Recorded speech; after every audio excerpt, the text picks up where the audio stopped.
Oh, what's going on, Gary?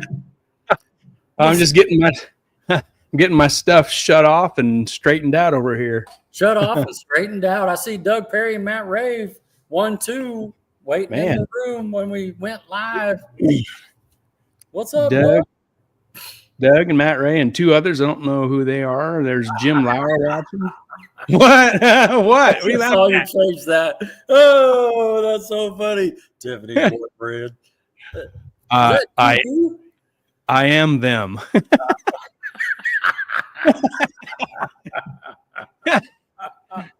That's me. Ooh, that's so funny. A funny backstory to that. What's up, Jim Lauer? So the back. Jim. What's up, Troy? Troy. The backstory, everyone. While we're sitting here in the green room, I meant to say Kennedy. You know, like how's Kennedy's boyfriend doing? And I said, Tiffany, hey, how's Tiffany's boyfriend doing? He goes, that's me, isn't it? I'm Tiffany's boyfriend. I meant Kennedy. Oh my goodness. What's going on? What a crazy weekend, right? Yesterday, 80. Hey, did you have your air conditioner on? I did not. No, I did not have the air conditioner. I had the door open. Do you have the air conditioner on? I turned it on. Come on. Yeah, I was being man. Then I went straight over to heat around 10 o'clock at night. It was like, oh, it's cooling off. It's cooling off. Yeah. I think the DA was like 50 at KID, you know, when they're out there running because it's so cool out. We'll have to ask Troy how it went. Is that Joey Wright? Yep, Matt Ray. Joey Wright. Joey Wright is a Salina fella. Cool. He races the little truck with the flatbed turbo deal really fast. I know you've seen it down in New York City. Oh, yeah. Yep. Shannon Wise. Hello, Shannon. Shannon probably out mowing the grass today or yesterday. Yesterday when it was 80. Yeah. Troy says track temps were 52. There you go, 52 degrees. We got Larry Hunt watching. John Slusher, Linda Miller. I saw Ashley Ketch. Yeah. I'm guessing that's part of the John Ketch dude with the Camaro, right? Oh, yeah, I remember that. Yeah. Yeah. Second car. Yeah. Yep. I'm sure Chris will probably talk about that car a little bit tonight. You bet. I see Jim Robinson. You know, he's over on the YouTube side. I see him watching. Oh, is that right? Oh, there's Jim. Yeah. What's up, guys? Jim. Doug says AC in the day, heat at night. Boom. That's it, Doug. Went to bed last night and I woke up this morning, whatever, I don't know what time it was. I had to use the restroom. And I don't know if she had it open. I go to bed before Tiffany. The window. Okay. The window. Well, the restroom was open. You know? I walked by the window. It's on my side of the bed, and I seen the curtain moving, and holy smokes, it was cold in the bedroom. Yes. We don't have to get into it right this second, but I want to follow up on the little situation with the blower motor in the house that could have turned ugly whenever you're ready to give old Mr. Jesse James a shout out. Yep. Let's get some comments here. A little kick. Troy says it wasn't bad. Low turnout, but track didn't look horrible. Good. Well, they got the right guy, kind of leading that team. We all know Clayton Boyer knows his way around the racetrack. They'll get it situated. Yeah. And I think we're gonna hear from Clayton and whoever else needs to be involved that he decides to right here sometime in the future. He called me last week just to verify, hey, didn't forget about you guys. I said, we never thought you forgot about us. They're very busy. And Clayton said they just want to make sure everything is cool and squared away on their end before they reach out to put out whatever information they want to put out. So we'll just wait. Yeah, perfect. Perfect. They're getting their ducks in a row. They're getting their ducks in a row. That's right. Sounds good. You hate to come on here and just like, well, we might, we think, we may, I want to just tell her how it is. That's my job. Gary, when you go racing? Well, I don't know. I got to change this and paint this and get his hood. And that's my job. Like with all them tubes out there. God, we could have a tech session just in all those tubes. That's no prep style. No front end. No. didn't think about that. Yeah, is that mandatory on a no prep? You got to have the front end off. I think so. I think so. It's on the tech card. You got to check. No front end check. Right, no headlights. Yeah. Asking Shannon about mowing. She says, nope, didn't have time to mow. Had to go get transmissions. Plural. Transmissions. She's probably overhauling those transmissions for Brian. You know what I mean? Probably getting that 4L80E all set up. Yeah. Ashley Ketch says yes to the John Ketch. Yeah, you were right. Very good. You were right. It's not a common name, so yeah, it was. I was a good guess. Yeah, that was a good catch. Oh, that's a catch. Look at that. I'm here all night. Man. Hey, you started down here with Tiffany's boyfriend. You're working your way up. It's only up from there, man. It's all uphill. That's what you do. You start at the basement. It's all uphill. Mr. Harper says it was cool today working at the track for sure. Glad we're not racing. And Mr. Harper, we got a little bit of tech again tonight. Mr. Harper sent me some cool videos of grinding, track, crack, unevenness, grinding. Really cool videos he sent. Nice. Track preparation. Yes, we're going to jump on that here in just a little bit. Let's go back to you mentioned Jesse James and my air conditioner, heater, blower motor. It's perfect. It's top notch. Top notch. Just see what I did there? Just like the name. Yeah, he killed it, Nice. So the part came in. Yeah, that was I think that was last week. He got that fixed up, and not a worry. Had no doubt that he'd get that thing fired, no problem.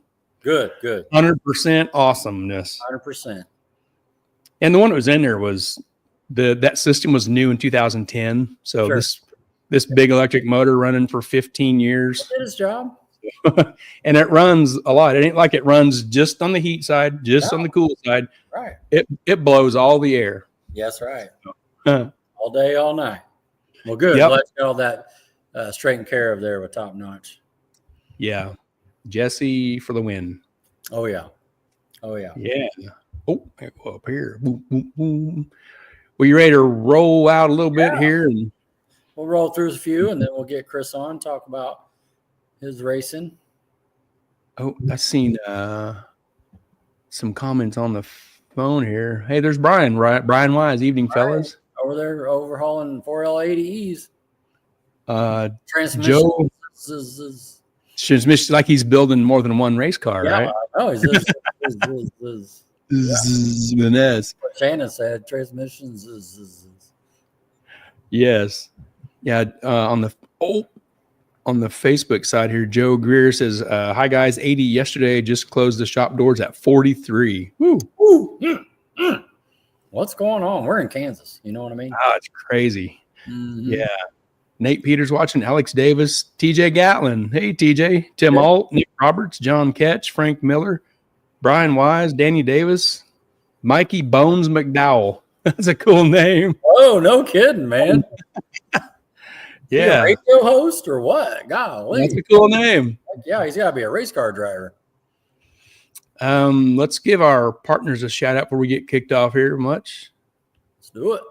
Shout out to our 2025 partners, Mid-America Dragway, Ultra Color Collision Repair, Mobile Recon Mobile Detailing, Titans of 10.5, the fastest small tire series in the Midwest, Sandland Iron and Metal Auto Salvage, and Harry Street Carpet.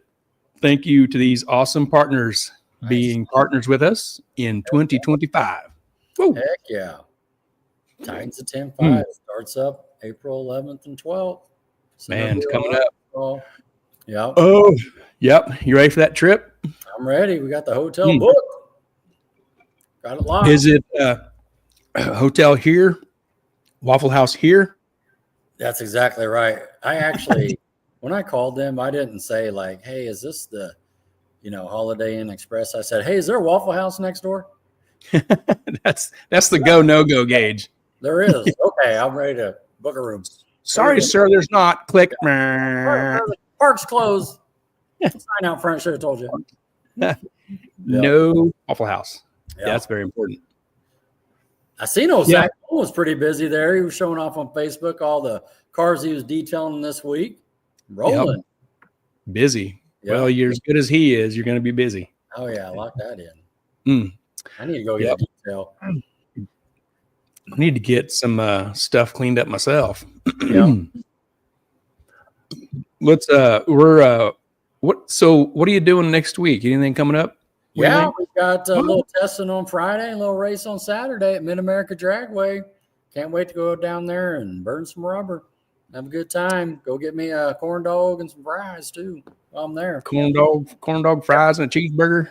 Yeah, but I'm super excited about that. We'll have to get all ready to go next week and get out there and see what all these upgrades will do. And Friday night get maybe 2 or 3 under our belt and see how it goes. And kind of working out a new trailer too, so there'll be some that and see how that goes. Yeah, you're gonna love it. Oh yeah. And then Saturday, the big event. So hopefully all the weather stays good and we'll be able to get it in. We'll see. Yep, Mr. Harper has been working hard, and we're going to show that here in just a little bit. Nice. Well, we appreciate it. I'm going to scoot us over and talking about the racetrack. Every week we bring these up. These are new T-shirts from Mid-America Dragway. I'm going to show them up here until Mrs. Harper says they're out. So they got black, gray, and blue. Nice. So, yep, really cool looking. Yes. Really nice. Making drag racing great again. Mid-America Dragway. Yep. That's right.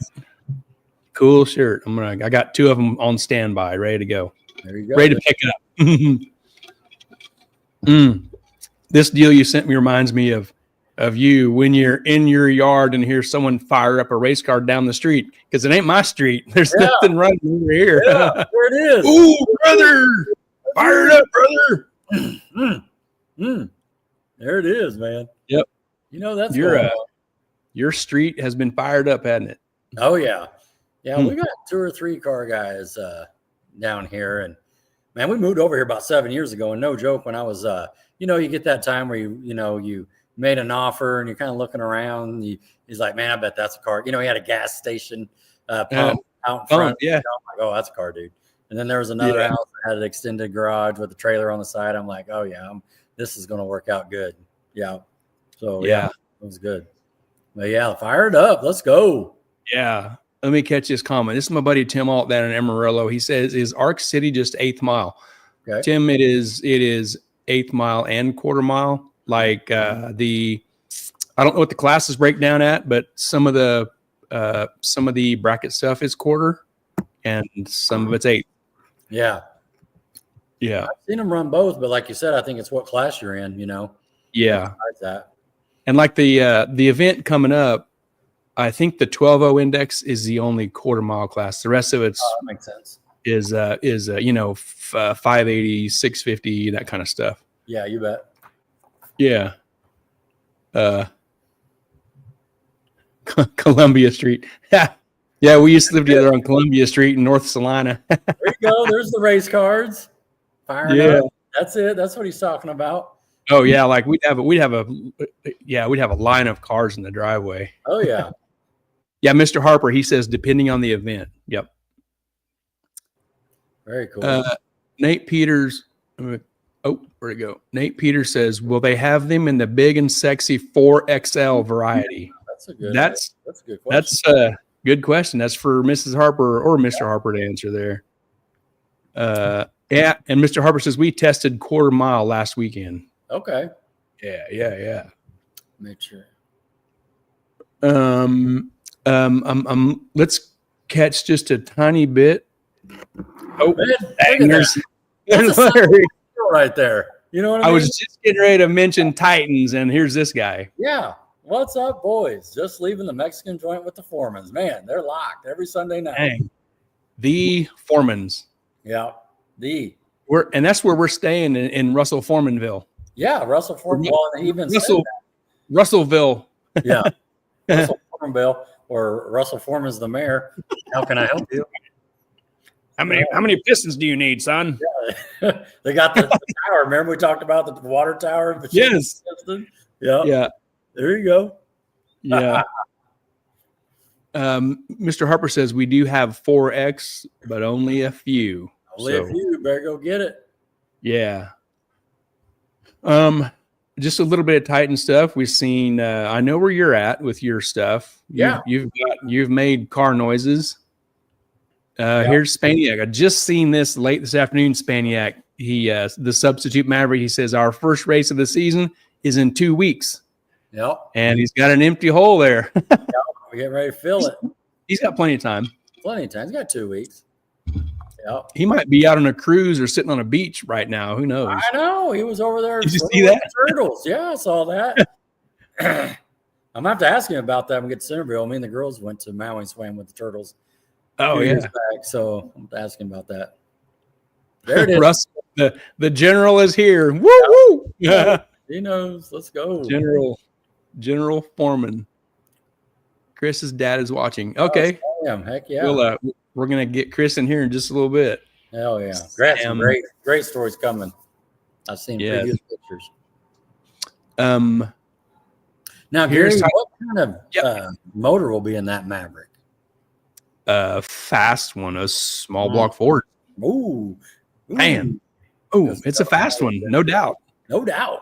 That thing runs. It is. There's gonna be a few fast Fords, man. Oh yeah. Frost, his machine, he's doing some stuff. Man, you Ford guys. Woo. Let's go.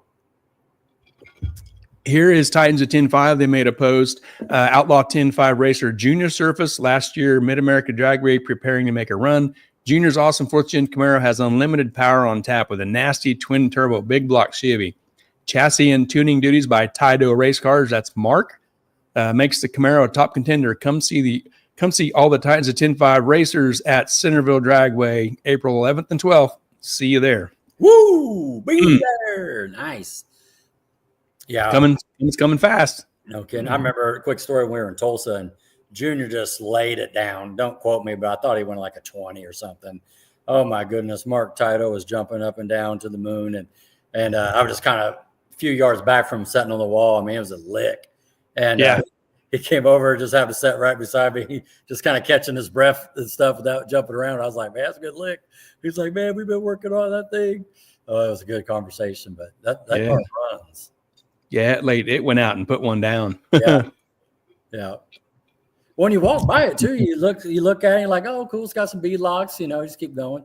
And but yeah, I saw that thing take off like I think it went like almost 180. Don't quote me, but rolling. Yeah, it was a pretty unassuming looking car. Yeah. John Dodson is watching. Hey, John. Yeah. He's a drag and drive fella from Texas. Right on. Mike Holmgren from Salina. Okay.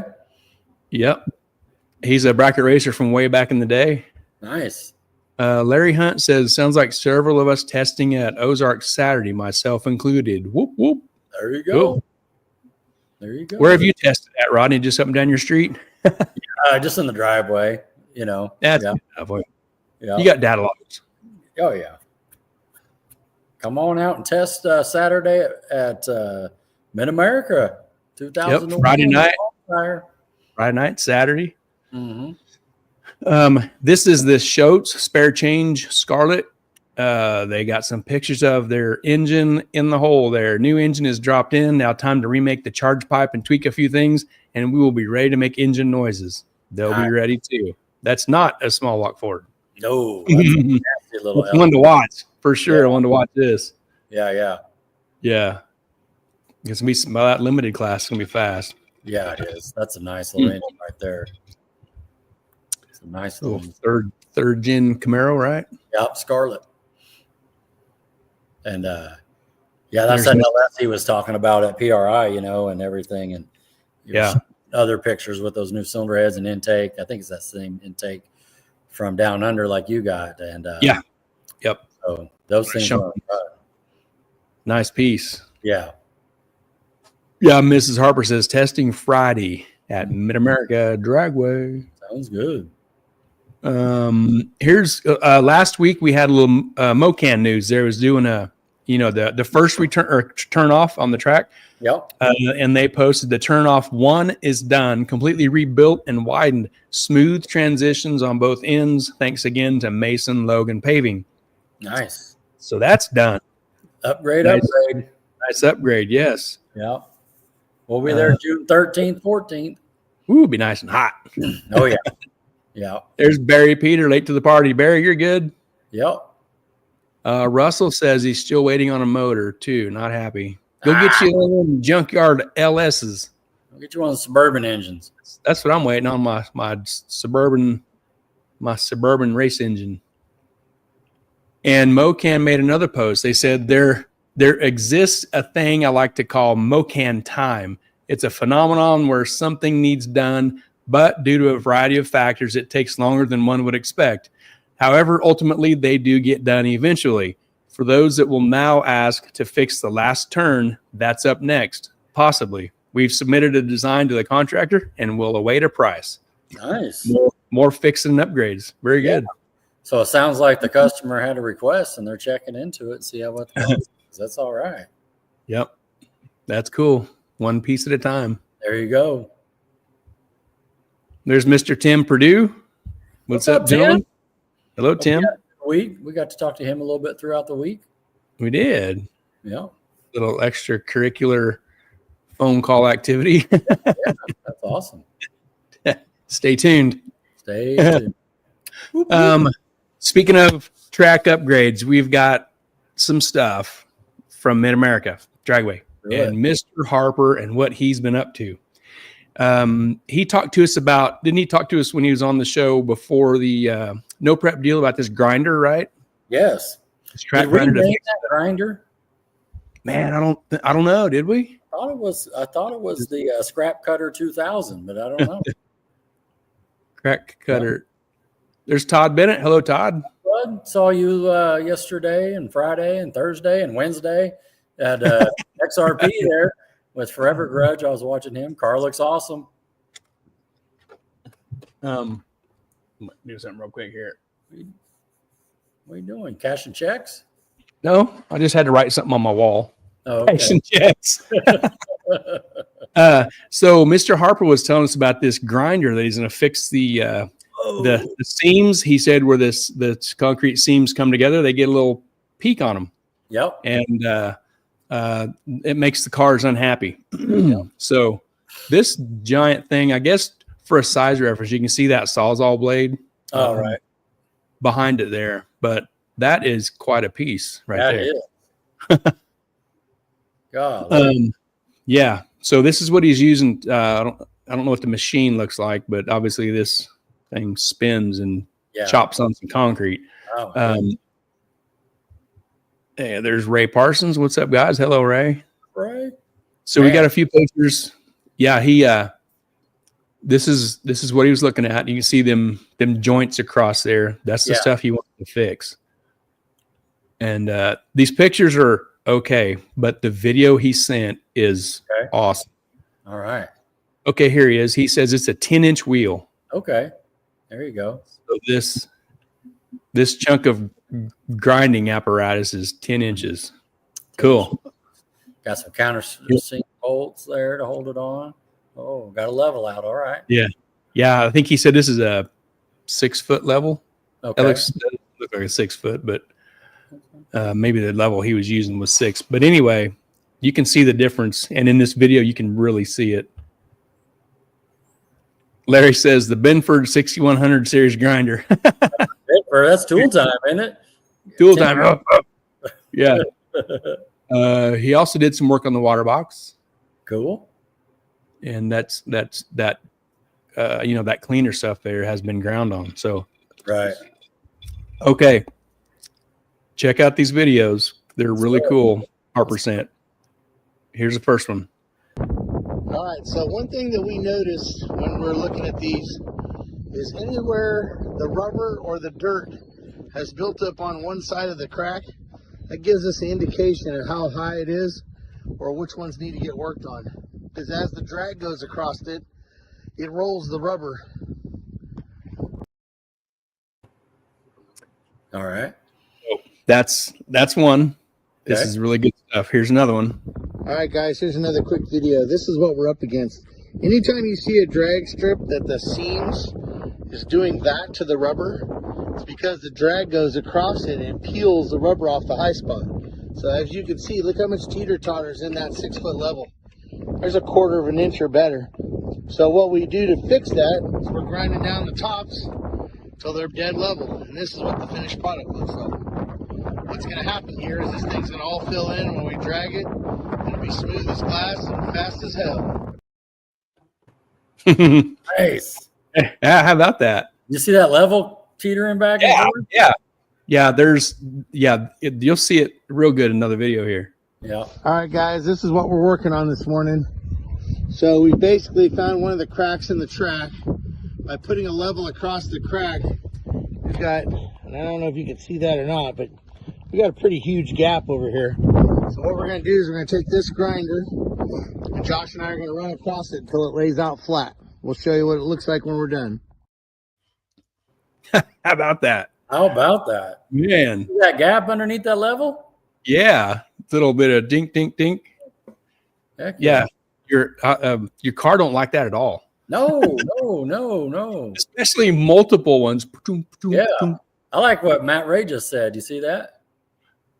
I didn't. Let's see. Okay, Harper says it's a 4 foot level. Matt, hunting for that $3.99. That's exactly what he's doing. Harper wants to put that on his wall. $3.99. Yeah. Here's another video. All right, guys. So here's a spot where we've just completed the grind.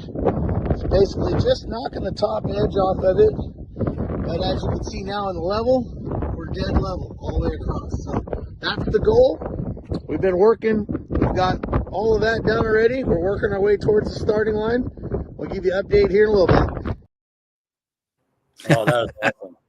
I know it's not, so here's a question. Like, how many passes does it take to make it level? Does it take like one pass, 2 passes or more? And then, good question. And then, like a crack like that, like, is that a 15-minute job? Is that a 30-minute job, 10-minute job? What is that? So let's see what he comes back with. Yeah. Larry says smooth track and snow cones. Does it get any better? Does it get any better? Come on. Oh, man. Whoop. Well, if the track's smooth, you can get to the other end quicker to get to the snow cone shack faster. And if you got your snow cone in your race car, you won't spill it. Right. Mr. Harper says every 15 foot was a jump. Yeah. Little evil Knievel ramp, man. Yeah. Cool. Yeah. I wonder how long it takes to, get that out. Here we go. Yeah. Mr. Harper says depends 1 to 5 passes, about 10 minutes per line. Okay. There you go. Not too bad. Well, he's putting that thing in. Yeah. I hate to get your foot caught up in that little diamond plate 10-inch wheel there. Woo! Yeah. It'd be a bad day. Okay. Hey, there's one more video. This is it. All right, let's check it out. All right, so we got one lane completely done, all the high spots.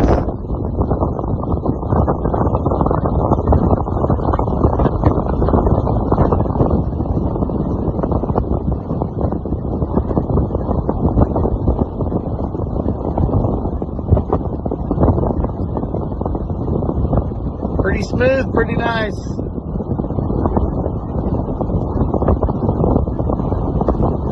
We'll work on the other lane tomorrow.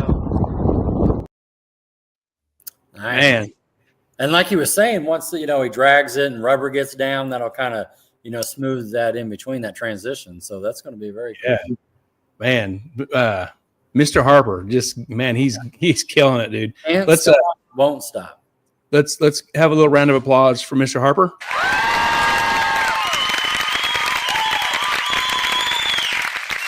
Nice. Yeah, he's killing it out there. And Mr. Harper, thank you so much. And thanks for sending those videos too. Yeah. He told me he wanted to do something like that. And I said, send me some videos and we'll put them up here. Take them with your phone. If they're not too long, we can toss them up here. Heck yeah. Well, it's really cool to see that, man. They are out there working all day, right? Yeah. To the evening, and you always hear about it, like on Facebook or just whatever. but to see it there in person and or see it there on the video there and see how long it takes. And like he's saying, if it takes 10 or 15 minutes per pass and there's 100, I mean, that's getting with it. And what an investment in time and not only time, but equipment to, just to make drag racing better again, just like they said on their shirt. So that's awesome. And I don't know nothing about dragsters, but some dragsters probably don't have much for suspension, right? I don't know, but maybe they may feel the difference better than anybody. I don't know. You're sitting on a pile of tubes with pretty minimal suspension. Yeah. Wow, that's cool. Yeah, no, that's good stuff. Hats off. Mr. Harper says we will scrape the whole 660, then power wash again the whole track. Okay. Man. There we go. Nate Peters says Gary always goes above and beyond. His wife is super nice also. Hey, that's good right. Shout out there. Yeah, great team, the Harpers. Yeah. Oh, I'm missing one in there. Yeah, Mr. Harper says everyone will notice the change. Good. I'm excited. Awesome. Yep. And we talked about testing. Yep. Friday night, April 4th, radio prep, test and tune. Gates open at 1 p.m. Testing starts at 2 p.m. Tech card is $150 from 2 p.m. to 10 p.m. or a tech card is $100 for 6 p.m. to 10 p.m. Must have drag radials or slicks, no street tires. So it's kind of accommodating to a guy that has afternoons off or a guy that has to work till 4 or 5. So right. I wasn't going to call you. I like that. It's the guy with the afternoon off. Yeah, but yeah, that's a good idea there. You go get your runs in and still they'll be good. That's awesome. Yep. If you get there early and get tested and be happy with everything, you can head to the corn dog shack. Oh yeah, that's where I'm going. Pound down some corn dogs and French fries. Where's Mid-America Dragway at, Gary? Dun, dun, dun, dun. Was it? Oh, this Doug Perry says, is this in Wichita? Nope, Doug, this is down at Arc City. Not in Arc City. It's on the road going to Arc City. Right on. I think it's about 9 miles, 8 or 9 miles off of the turnpike. Does that sound about right? It says here, located 6 miles west of Arc City, Kansas, and south of Highway 166. What exit we take there, Gary? Went off the turnpike. Is that the Highway 160? Yeah, Highway 160 there. Yep. Yeah. And we head east. Head east. I think it's about 8 or 9 miles east-ish. Right. Yeah. Yeah, and like from Wichita, Harper says exit 4. There you go. Exit 4, yeah. That's what you was looking for, and I didn't. Yeah. The number. Yeah, Doug says needs to make the trip down there sometime. Come down, Doug. You'll like it. It's a great place. What is it, 50, 55 minutes from Wichita, once you get past the casino or whatever? No, it's less than that. Was it less than that? If you're that far south. It's an hour from my driveway, and I'm in the southwest corner. There you go. So I got to go east to 235, and then from Kellogg, I'm just an hour. I'm just a mile off of Kellogg, and then blast south. So you're a little. It's probably 45 minutes for you ish, maybe. Yeah, but it's an hour. My driveway to the gate is an hour. Right on. 9 miles east. Okay. 9 miles. Yeah, and there's a big race car body up in the air on a big pole. Yep, can't miss it. What's the name of that street? Is it like Jim Maybrower Drive or something like that? To get in there. I know they named that road. Yeah, Jim. I forget what it is. Jim That's something. Cool. Yeah. So all we got left to talk about is a little bit of heads up racing for Saturday. Okay. April 5th, 2025. This is sponsored by Garfield Furniture Heads Up Series. Information is test and tune, $40. That's car and driver. Slicks and drag rails only. Spectator and crew is $15. 17 and under are free with a paid adult. The contact info, everybody knows how to find the contact info for the Harpers and the racetrack. What's Jim say? Rodney, go ahead, go down early, get unloaded. Gary and Tanner will show up for first round. You're right. How did he know? I was over there trying to hold it in. I saw him put that. You were going over. Oh my goodness! How did he know? And, he's saying that in his whole tone. You know how he talks. Going down there. Get unloaded. Get a canner. Get there about first round. How they are. Where's all your help? Yeah, where's all your help? Where's everybody at? Huh? Are you here by yourself? You know what the coincidental part of that whole deal is? What's that? Me and Tanner work at the same place. That's right. That's right. We're busy trying to make airplane parts, man. Oh, that's funny. Oh, Jim. Yeah, Jim Childs. That's what it is. There it is. Jim Childs Road. There it is. Go. Okay. Yeah. Back to the race. Good intro. Back to the race. Did I not take that? Yeah. I'll click that. There we go.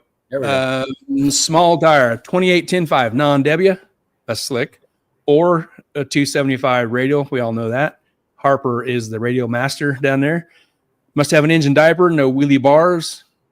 Diaper, single power adder, twin turbos are okay. 8th mile, 4/10 tree, 2 qualifiers, laddered pairs, must have 7 or more cars for a full payout.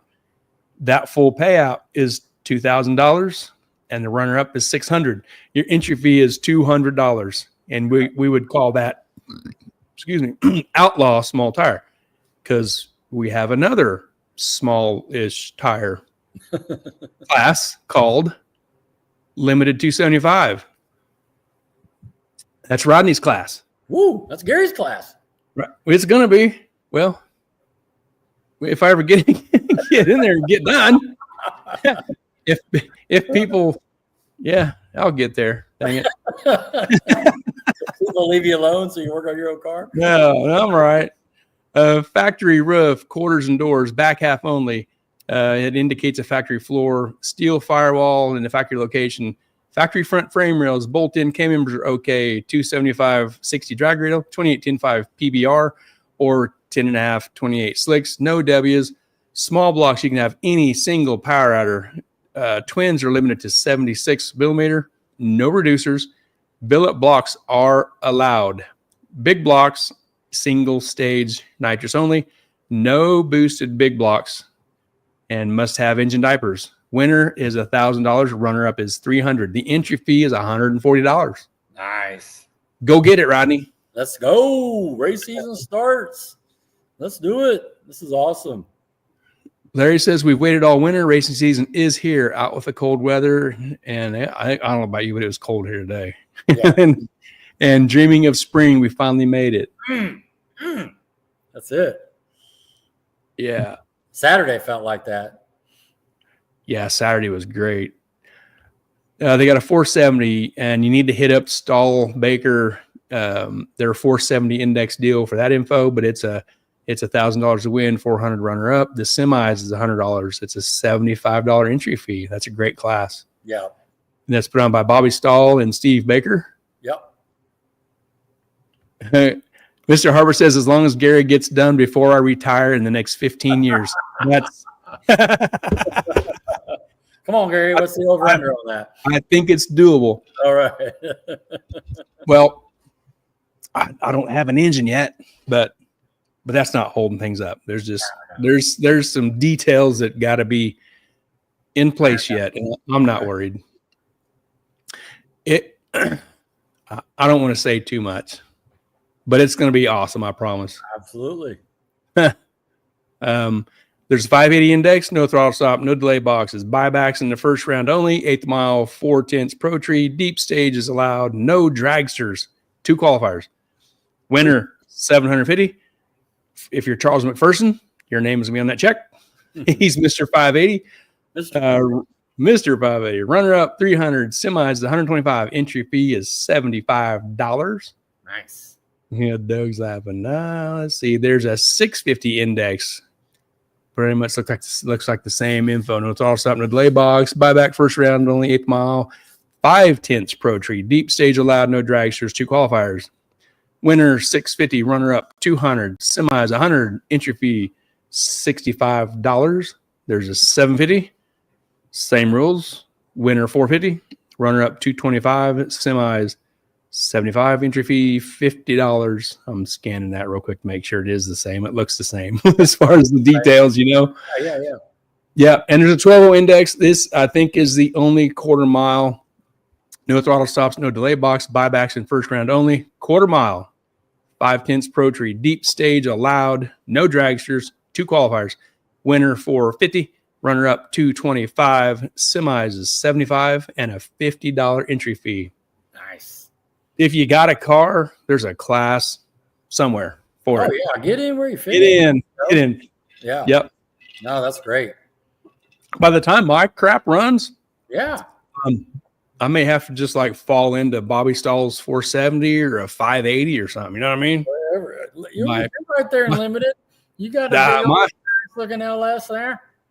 My little Suburban engine may not hang with them killer small block Fords. Hey, man, what did you say the other day? Your odds of winning go up when you enter a class, right? When you show up and enter. That's it. Go get in there and go rounds and just never know. As I look up at the plaque of your $5,000 check from Texas, that's exactly right. That's exactly right. Yeah, showed up and entered. That's it. We wasn't the fastest. We were way not the fastest. Yeah. One more thing here before we get to Chris. The Garfield Furniture Heads Up Series. Thanks to these, this is put down here as the class sponsors. Garfield Furniture Heads Up Series. Thanks to our sponsors, Iron Cross Construction, Wichita Dyno, Stahl Baker Racing, Luxury Lawn and Landscaping, ADS, Acme Docks Specialists, Smart Choice Powertrain. The little thing, I can't read it. I read it earlier. It's too small. I can't read it. The little thing next to it, I don't remember what. Something about detailing. I can't read it. Ultra Color Collision Repair, Padgett Performance. We got Chris right here with us tonight. Heck yeah. Sandlin Iron and Metal, Booker's Transmission, and Fox Rod Racing. Nice. Probably got. I don't even know. It's not on there either. I was looking for it over here too. I didn't see it. Well, I blew it up to read it because I don't recognize. Yeah. And it's grade A detailing or something like that. And if you're watching, sorry, I hacked that. I can't see it. And little effort there to make the series possible. This is good stuff. Yeah. I've heard of most of these people too, so this is pretty exciting. Hey, look at this. Cameron's watching here. Cameron says, Troy Aves billet blocks allowed and limited. I'm glad that Cameron brought that up because it probably should. There's probably should be a sticker that says Aves Performance in here. You know what I mean? So billet blocks should be allowed. Hell, the guy went out and got a 6.0 cert today. You know what I mean? Is that the Aves rule? The Aves rule. Yeah. No, it's the Dodge brother rules, right? Isn't that what you said? The Dodge boys. The Dodge boys. Yes, the Dodge boys rules. Alderman and Jeffrey on. There it is. Yeah. Oh, Troy A's billet blocks allowed limited now. Uh-oh. Oh, man. But everybody don't notice. Troy's shirt's coming. Just to be clear, because we're talking about Arc City Heads Up and we've been talking about Titans. This is only on Harper's rules at Arc City. All right. It's not. Larry, you best not change that rule. I will wring your neck. No. Larry ain't changing that. Yeah. Hopper just, seeing an opportunity to get some more players in the game. Yeah. So Larry says Gary with his LS, that means last standing. Oh, there you go. We'll see. Last standing at the check. I'm going to be so far behind when what's funny too. Maybe I can Google it. But I've asked some heavy Chevy guys like what LS stands for, and they didn't have an answer. And maybe Chris knows. He's an LS guy, but I was just curious. He's laughing like he might know. He seemed laughing there. I'm sure there's a ton of like little things you could say on LS, but I'm talking about the real thing. What it really stands for, But what's Cameron saying? He's laughing it up there. Billet boys. Oh yeah, that's it. He knows.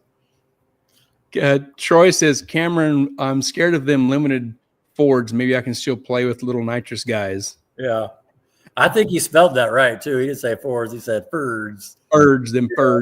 Fords. Ray Parsons says, y'all may have said, but what are the times for Saturday at Mad?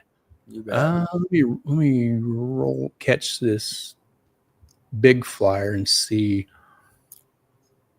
I don't see. Mr. Harper, you need to help us out. There you go. Yeah, the little We got flyer Friday. has the dates. Yeah, the Friday testing info is here. Gates open at 1, testing at 2, or you can come in at 6 and test. Yep, good question, Ray. I dissected that big flyer to make them little pieces, and I didn't see time. Larry says limited scare tactics. Yeah, is that what LS stands for? Yeah, limited scare. Yeah, Mr. Harper or Mrs. Harper, if we could get some Saturday times. Luxury sport. There it is. That's what it stands for. Luxury sport. What does okay, Mrs. Harper says qualifying starts at noon. So I'm guessing gates like 9 or 10 or something like that. Sounds like. Yep, there it is. Guess, Gary. Woo! Gates at 9. Ray, gates at 9. Qualifying starts at noon. That's Saturday. Asked and answered. Nice job. Yep. You're welcome, Ray. So on a Mustang, what does LX?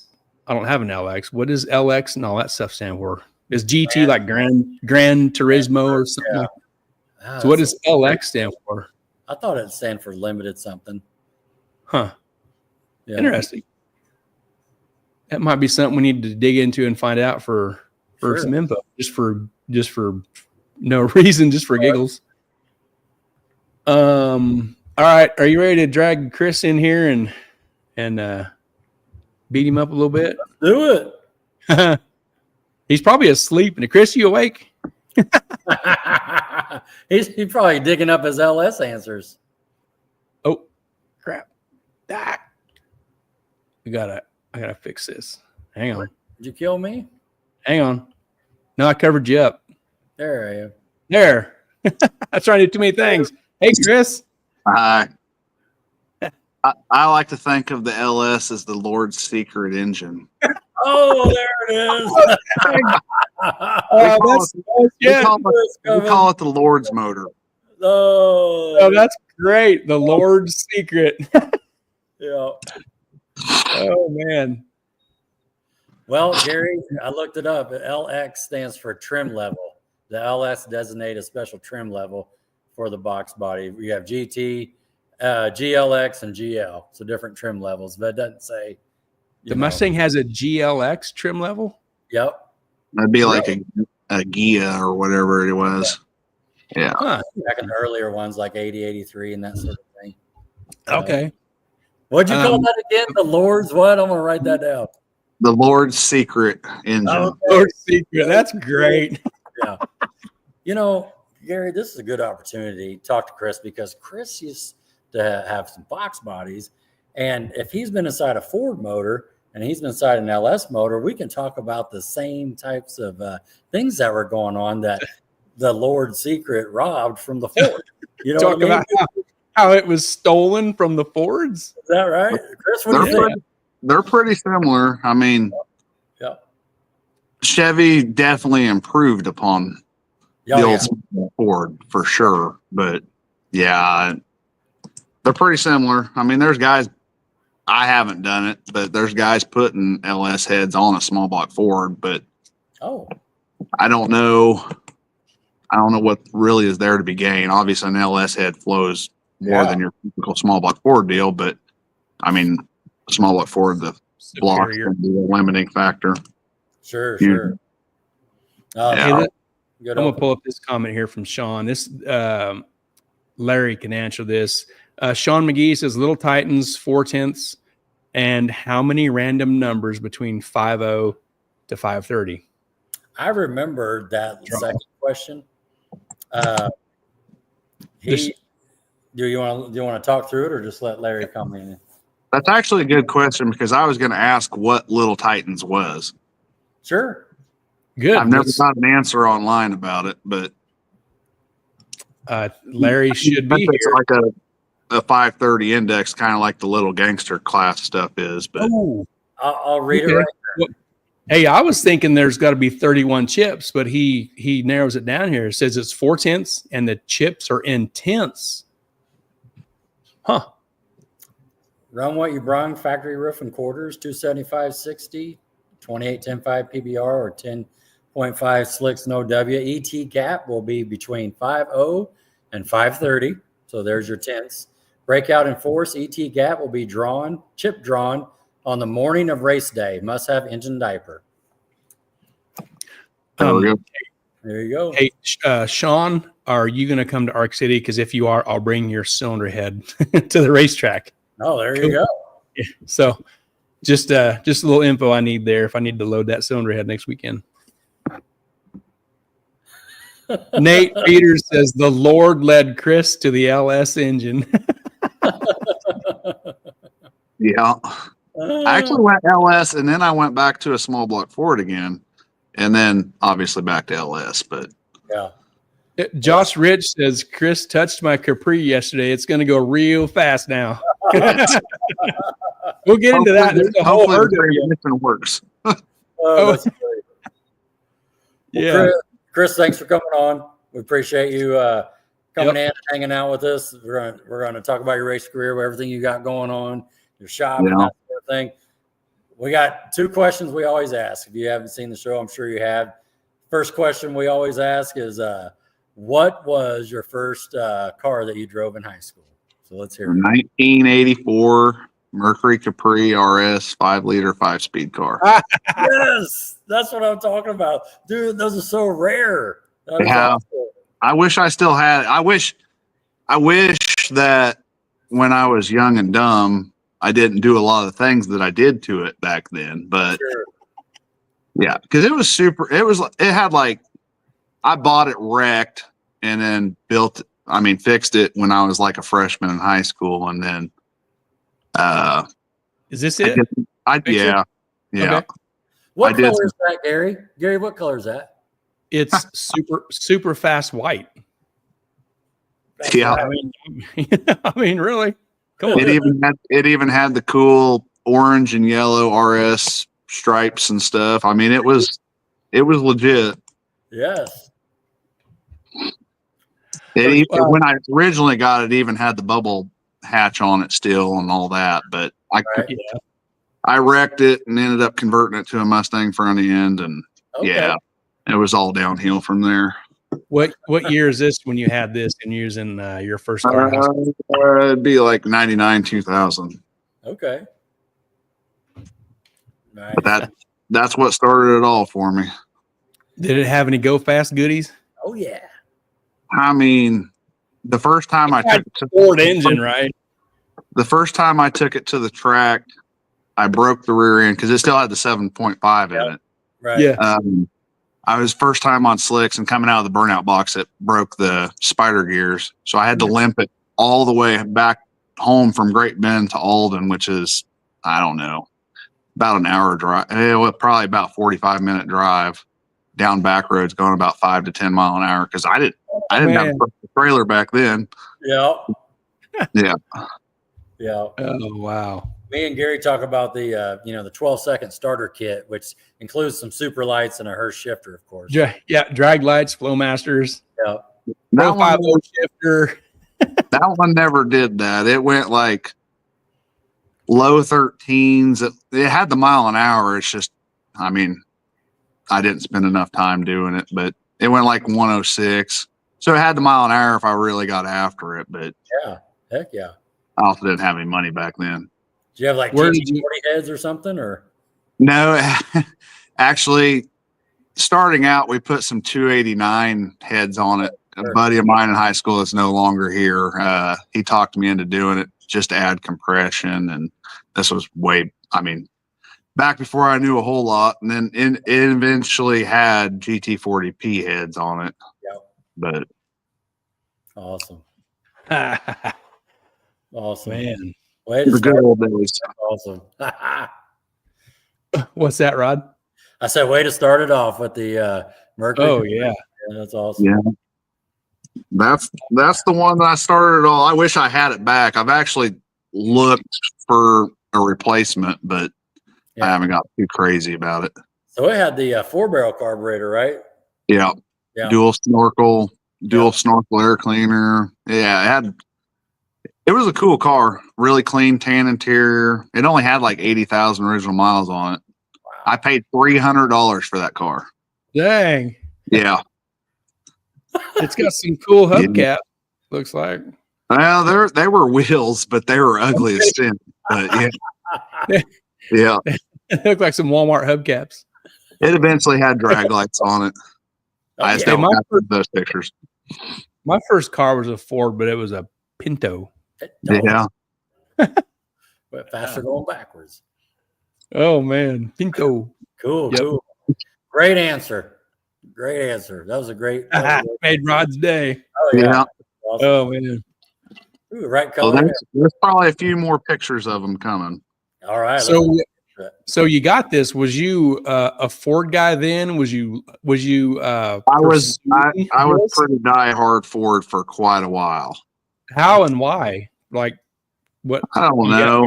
It's just where I started. No, because my dad's always been a Mopar guy. Oh, man. And honestly though, like this car, Muscle Mustangs, Fast Fords magazines, stuff like that, 5.0 Super Fords. I mean, that's all I thought about when I was in high school. Yep. Girls occasionally, but at least not guys. But but yeah, I mean, it just, I don't know. That's what started it all for me, because my dad has a cool car, but I just learned everything hands on from working on that car. Yep. Yeah. No, Doug Perry says his boy has an '86 Mustang for sale. Oh, I don't need one right now. You got a big shop there. You can stick it in there. Oh, yeah. It's always full of customer stuff. Don McGinnis says Mopar, smart man, dumb kid. He had a few Challengers. When he was in high school, he had a Challenger, and then when I was probably about 5 years old, because I was probably starting kindergarten at the time, he had a yellow. I want to say it was a '72 Challenger, and he sold that shortly after. And then when I was in high school and had this stuff, he built a '70 Dart. Okay, cool. Yeah. So was it the Dart? Was it a street car, race car, just a show car? It's basically the restoration type deal. Yeah. So you guys it's a cool cruiser. No. You guys didn't line them up? No. It took him forever to get it done, but it's done now. Oh, nice. Yeah.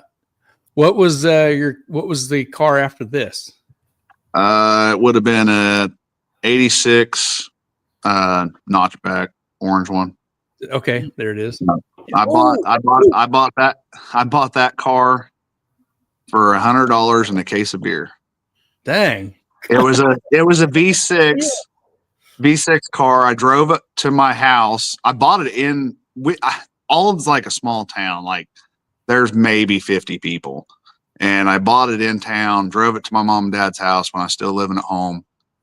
Did a burnout in the garage, pulled the motor out of it, and started swapping everything that I had in the Capri into this car. Oh, because the Capri got totaled when I was in college. Oh, okay. Old 4i. Is that what the that's actually super lights? That's actually at Fun Ford Weekend at Topeka. Yeah, it's at Topeka there. Yeah. Heck yeah. And it's raining. I got stories for that deal too. On the way home, I got my first racing on highway ticket for doing a burnout in McPherson at 3 o'clock. 3 o'clock in the morning. Oh my goodness. Yeah. Wasn't racing nobody. No. So the engine combo out of the Capri went in here? Yeah. Yep. And then that car actually eventually, it's 302 5-speed car. I think it ended up going like 1250s or so. And again, I mean, it was carbureted deal. I only had a certain amount of money back in college, but it eventually got LS swapped. It had a bone stock 6-liter stock cam, everything. And we actually cut the flanges off of small block Ford Fox body headers and welded on LS flanges. And it's before anybody made headers for them. I mean, Sure. it was one of the first LS swapped cars around. Wow. It ended Early up thousands range. Yeah, it would have been like 04, 05, somewhere in there. But there was a few around, but not very many. But that car with an LS, it would go like 12, low 12s on motor, and then it went 11, 17 at 117 on a 90 shot, and I got kicked out of Great Bend for not having a cage. Yep. Yeah. Yep. Awesome. Cool looking car. Yes. Love the 4 eyes. It was a nice car. There it is. There's the drag lights. There they are. It had rod lights after that. Okay. This is a car show somewhere. Is this in Salina? Nah, that's in Sterling. Okay. Yeah. Yeah, that's a good looking car. I like the color. Oh, yeah. Looks My good. buddy Bill Richardson actually painted that car for me. Okay. Yeah. What popped up after that? Probably another 86 notchback. I see. Was it white? There was another one in between. I actually traded that car right there for a yellow 86 hatch that was a full drag car. Oh. But I traded back. I ended up, thankfully, it was a buddy of mine from up by Salina, actually.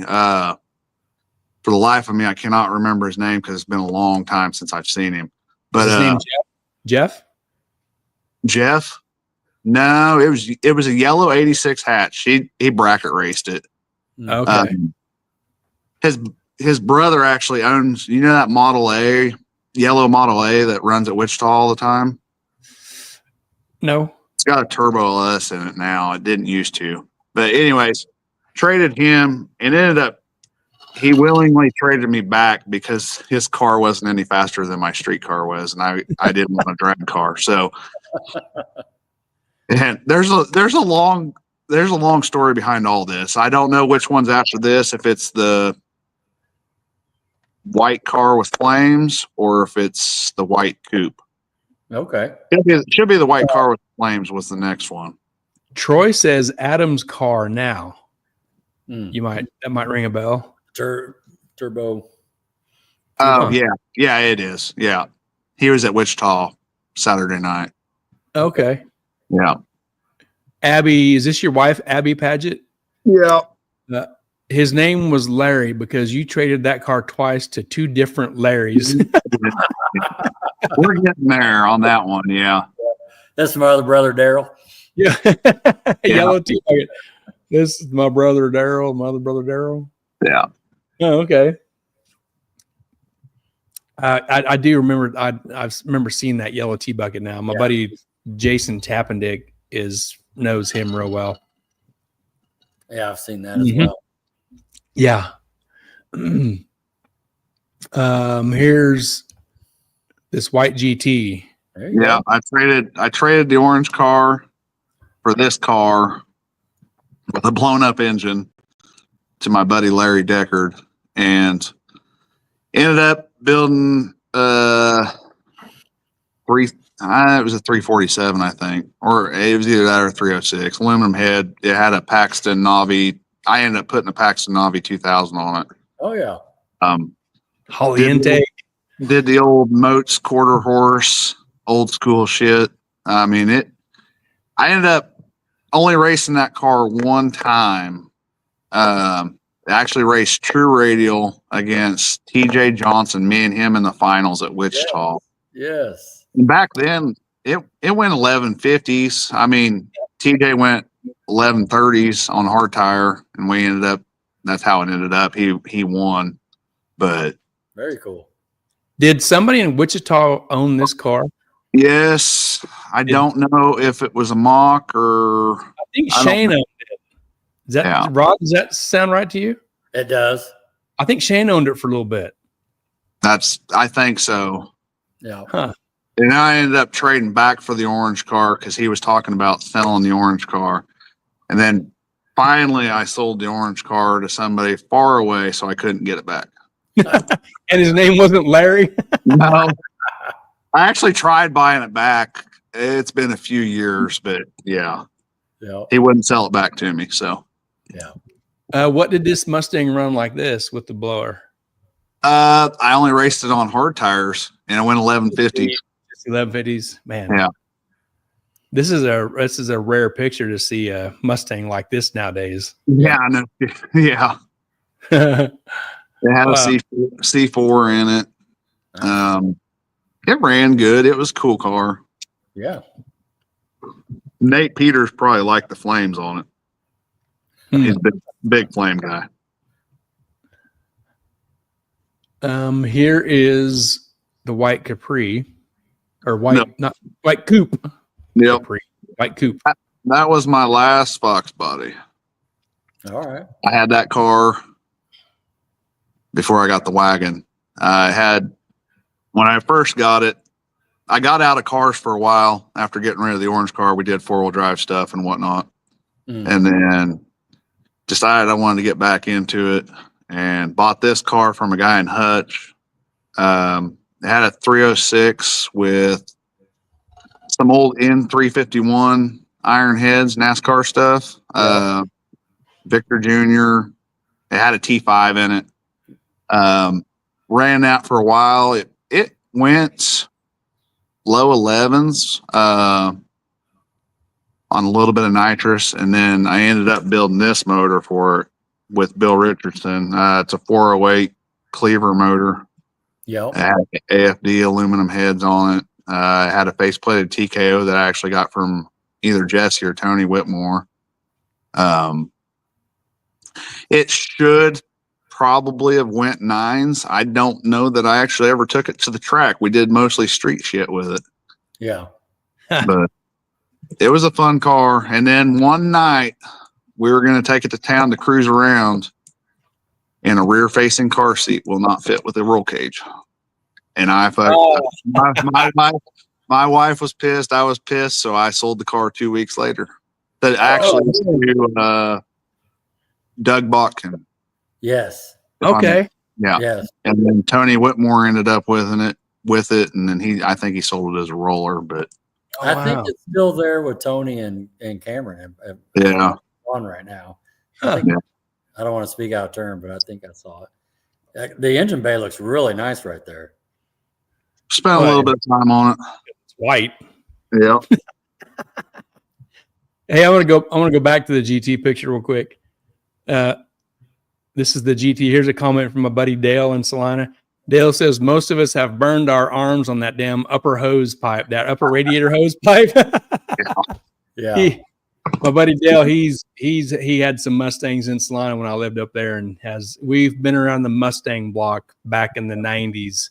Oh, yeah. And he's right. Everybody's burnt their arms in that damn pipe. Yeah. Oh man, good stuff. Yeah. So back to the Capri coupe. It was a fun car. It just had a 6-point cage in it that Kenneth Watson built for me, and it worked on the street. We did a lot of stuff out at the air base by Yoder with it. And I built that car in the left lane too for Larry. Larry Deckard had it. Okay. He's since sold it, but it had an LS with nitrous, and he couldn't keep up with my little naturally aspirated small block Fords. So you about got a car on him there. Yeah, that's awesome. Yeah. Good times at the airstrip. Yeah, I miss it. I wish they'd bring it back, but my car that I have now probably wouldn't work too great out there. But so the car seat wouldn't fit. Yep. You sold it. What And how long was you out then? Not very long. I sold it. No, well, yes and no, because it took me a while to build my car to make it to where for the first stage of it, I guess. So the car seat, did that piss you off? And you're like, man, I'm gonna build something that everybody's gonna fit.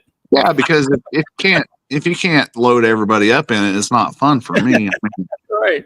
Oh, I get it. like I could never have just a track only car. It's always been, if I can't drive it there, I don't want it. I don't know.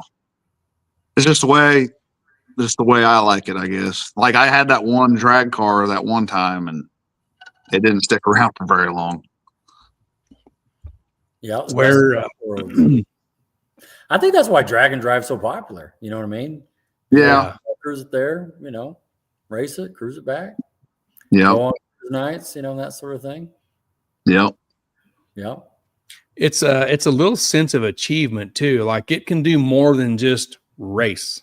It can do a lot of things that ordinary cars can't do. They can go fast. Your wagon is extremely fast. And for what it is, it moves for what it is, and it's fun. Where did you find your wagon at?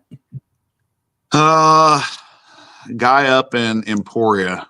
It actually used to be Calvin Lehman's dad's. It went to Emporia, and then I bought it from a guy in Emporia. Okay. It was a bare shell when I bought it. Oh wow! Yeah. So this deal here, this says this is when an event comes up and a guy commits like you have, this is for the circuit and it's coming up this weekend. So this little flyer thing with your car in it has Chris Padgett 1955 Chevy wagon. Your class is heavyweight. That's what this flyer is built for.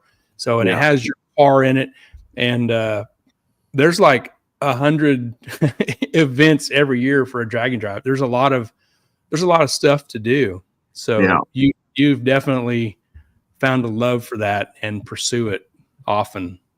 It's fun. And I mean, I don't know, we're all dumb, but it takes a lot of money and a lot of time, but it's fun. I think sometimes the cruising part of it's funner than the racing, but oh yeah, I agree. I mean, it's gotten to a point though that if you're not, I mean, it just depends on how competitive you want to be, I guess, but it's gotten to the point now with what the car runs, it's just hard to pick a class. Yeah. Because I mean, I like to be competitive and whatever, but sometimes just finishing's the most important thing. Oh yeah. When you found this, be racing, or is it just going after a time slip on this one on the circuit? It'll be, well, we'll just be, the fastest average wins. Yeah. Okay. And when you say drag and drive, a lot of people associate with drag week. It was kind of the original. It's a week-long deal. The circuit is just this covers a weekend, right? Yeah, it's 3 days. We've got to be down there Thursday for early tech because I paid for that. But that's a good way for somebody that hasn't done it to get their feet wet. Just do a few days, just feel it out and try it out. That's a good way to do it. I've got a few customers and friends. That's how they start out, and then it just progresses from there. But but to your point, Gary, entry level, that's a good way to try it. Yeah, I honestly, I've done a few race weeks and stuff. I mean, the 3-day weekend stuff is a lot easier on you for sure. Because that week long stuff, I mean, race weeks during the middle of June, whatever it is, it's hard. It 1 week, 1 year, I think it was 2021. We were driving through Nebraska and it was 115 degrees. Ooh. So, yeah, it's tough. Yeah. How long did it take you to build the wagon after you acquired it?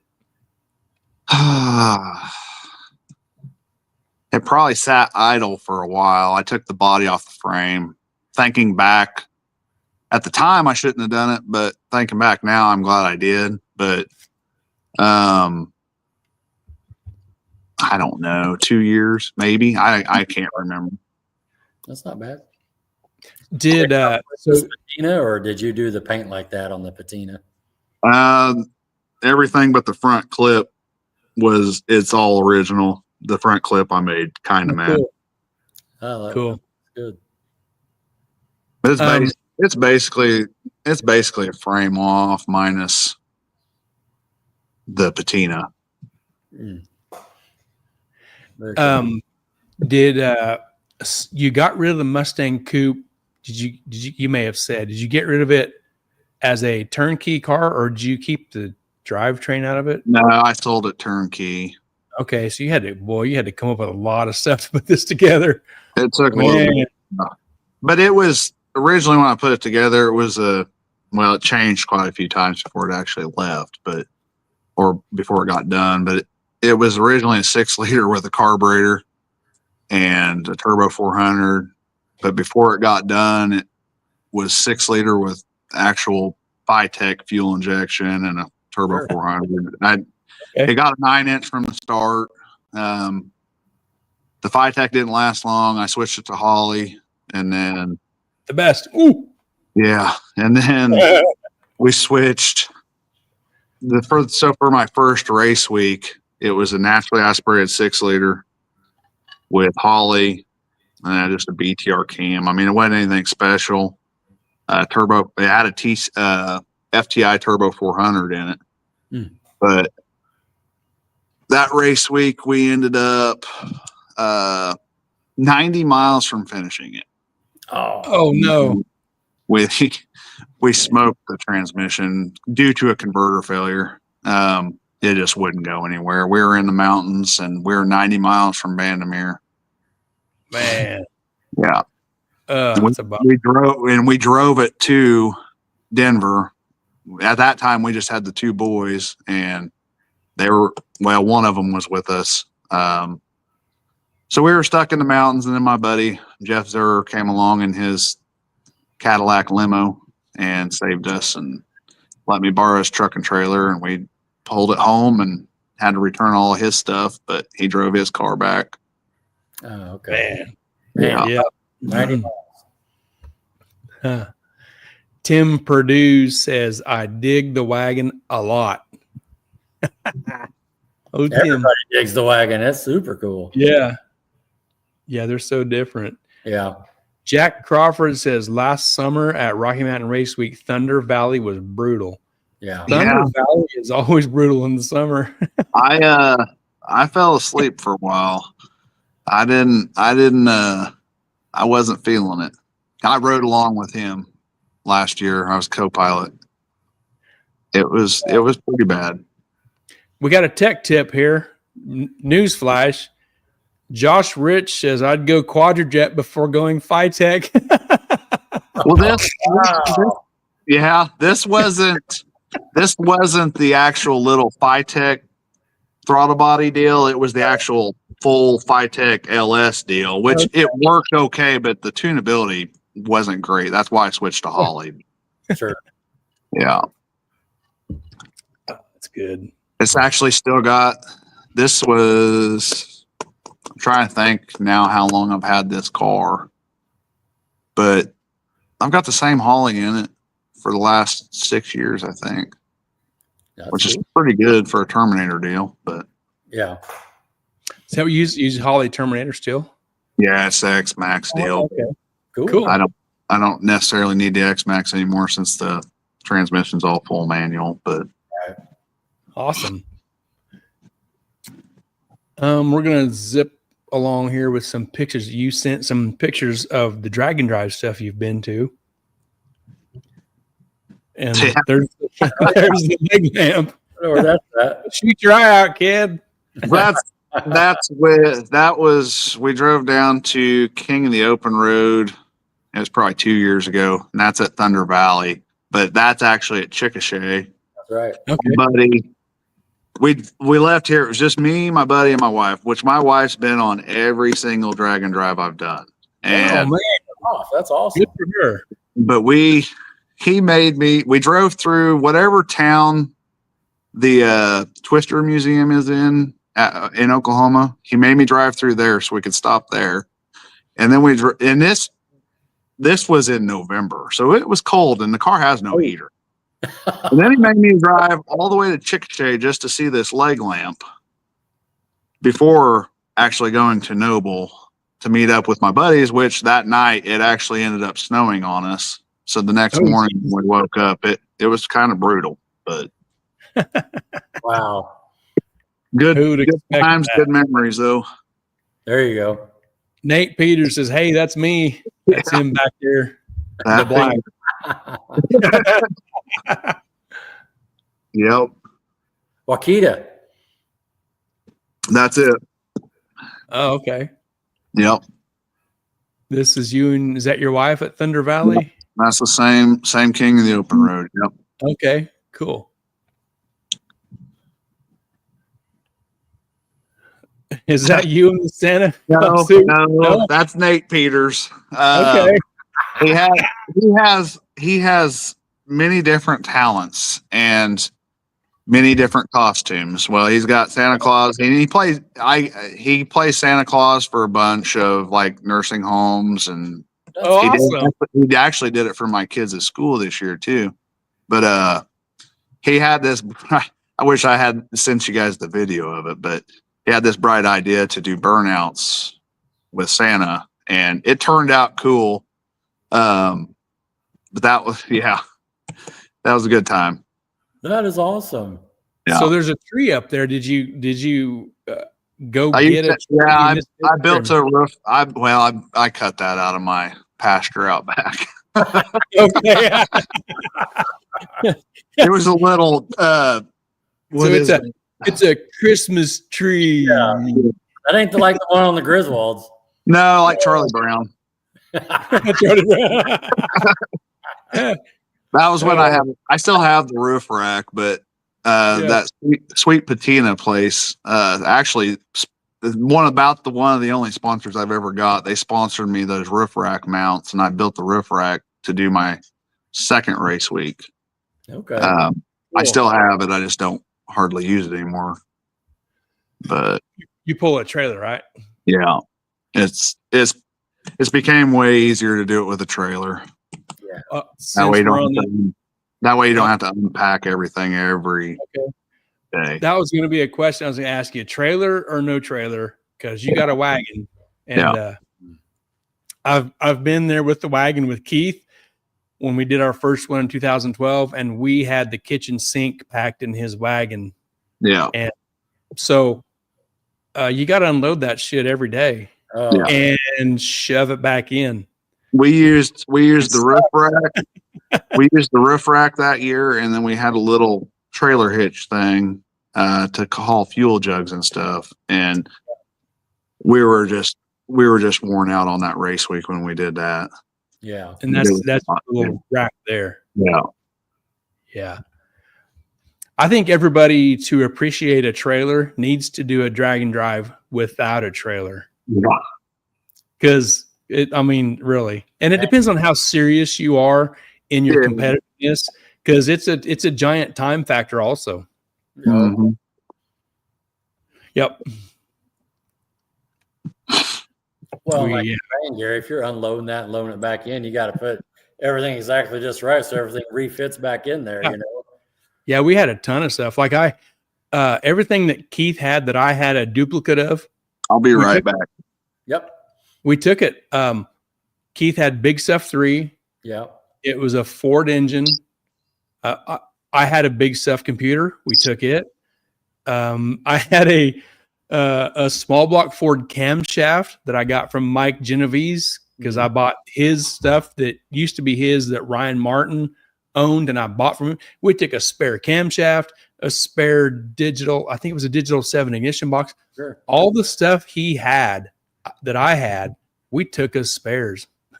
So well, and then you were saying too when we had him on about he even had the tires on the roof, and that's he's using with the Christmas tree here. Of course, you were down a tire when you got back, I think. Yeah. It's just a trailer. A trailer now where you can just load it. Of course, they're making these trailers now. They're custom. Oh, yeah. You know, like you know, we open them up. There's all the toolbox. There's the stuff right there. They got the spare tires on the side. I mean, they're ready to go, you know. Yeah, there's some super talented dudes out there building trailers for these dragon drives. It's really cool to see them. Yeah. Andrew Doppett has got a really nice one. I don't know if he sold it or not, but I thought about buying it. Just I'm not that dedicated. I honestly haven't even had the interest to do race week in a while. So these little ones don't take as much. Yeah. He was talking about the cold, the weather and the snow and stuff. And Jack Crawford says that king of the open road, I was camping when it was snowing. Oh, wow. That same one. Yeah. Andrew's car, it was a methanol deal. We had to find a Power Stroke owner, and I'm pretty sure it was Jack actually that had some ether so we get his car started. Yep. Andrew said that trailer is sold. It was the Pro Mod of trailers. It was a nice one. I should have bought it probably, but Troy says, plus with the trailer, you can have a nice margarita machine and bar. Oh, true. There you go. I need to make one of those. That was great.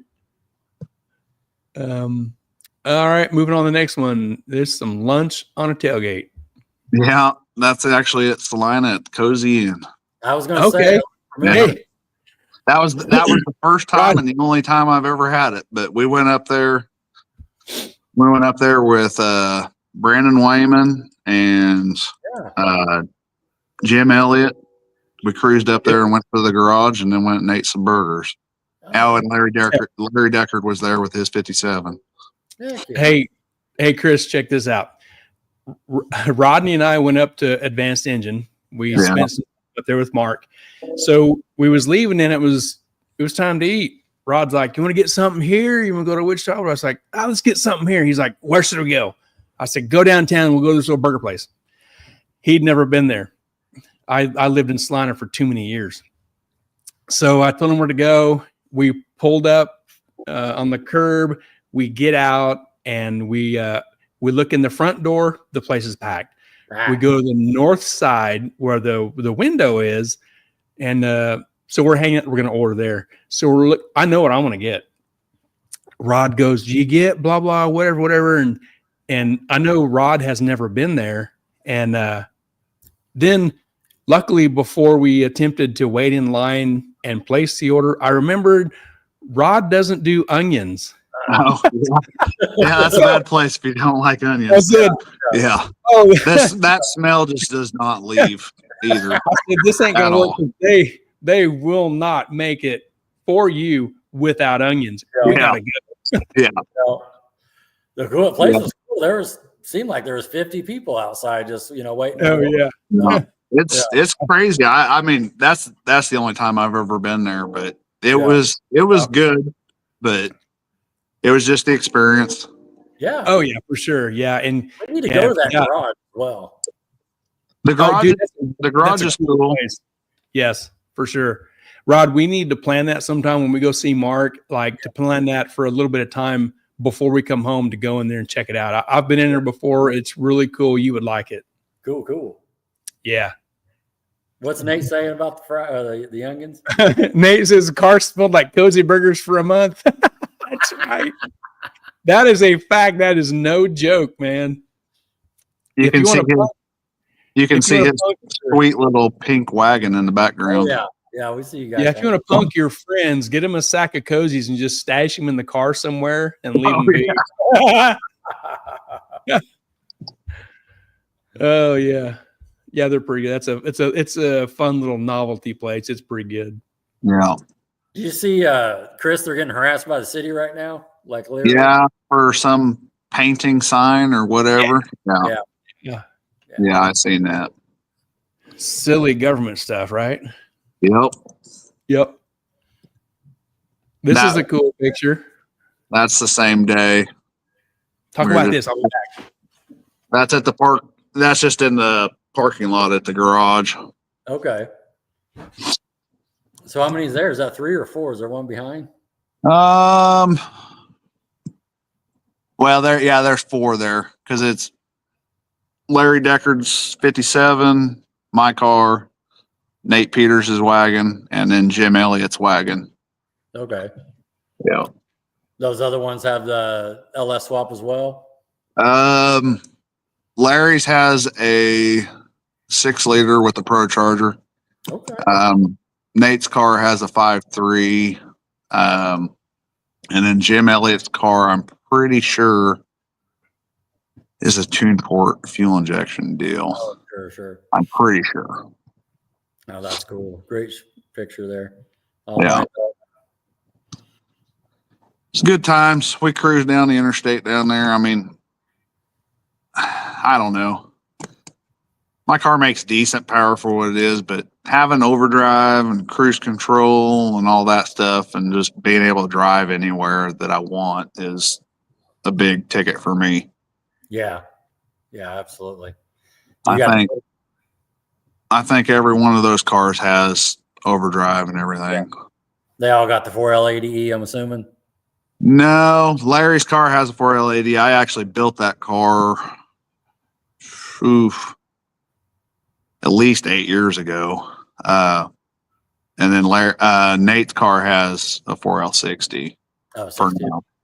Yeah. He's stuck on those 4L60s. I keep trying to get him to let me build him a 4L80, but he actually works for me, so I give him a lot of hell. Oh, okay. Good.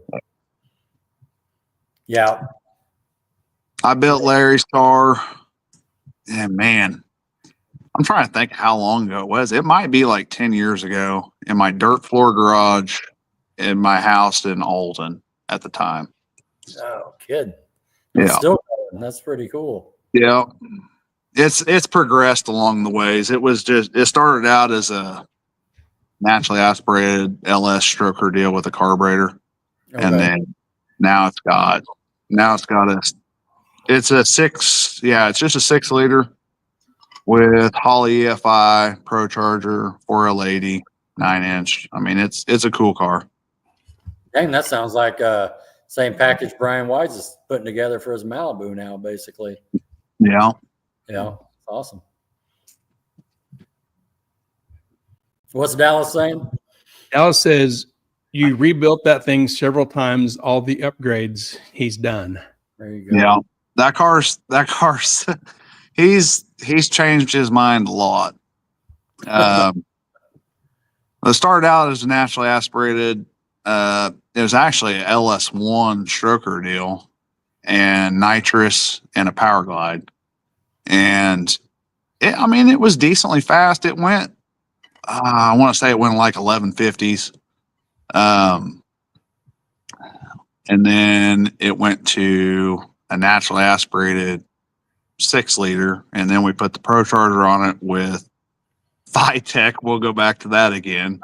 But this was before the Holley Sniper and stuff, and I couldn't convince him to. Well, it was actually before Terminator even came out, and it worked, but it was never right. It actually had a turbo 350 in it at that time. Well, it kept blowing through the converter and everything else. So sure. The turbo 350 that actually came out of that car is actually in my wife's C10 I just finished for her. Okay. But it's just, I used to get all his hand-me-downs. Now he gets all my hand-me-downs because now he has my old 4L80 in it. Okay. Yeah. The car on the end, is that a 55 also? Which end? On the far end next to the pink car? Yes. That's Jim Elliott's 55 wagon. Awesome. Yeah. Jim was awesome. Yeah. Cool. That 4L80 you're talking about, is that full manual, or are you having the Terminator drive it? Or I used to have Terminator drive mine. Mine now it has a Extreme Automatics billet reverse manual deal in it. Sure. Cool. And I like it so far. I'm hoping it cures all my transmission issues. Oh, sure. Brian Wise has a question. He says, what Pro Charger? It's got a D1 SC. Yeah. Huh.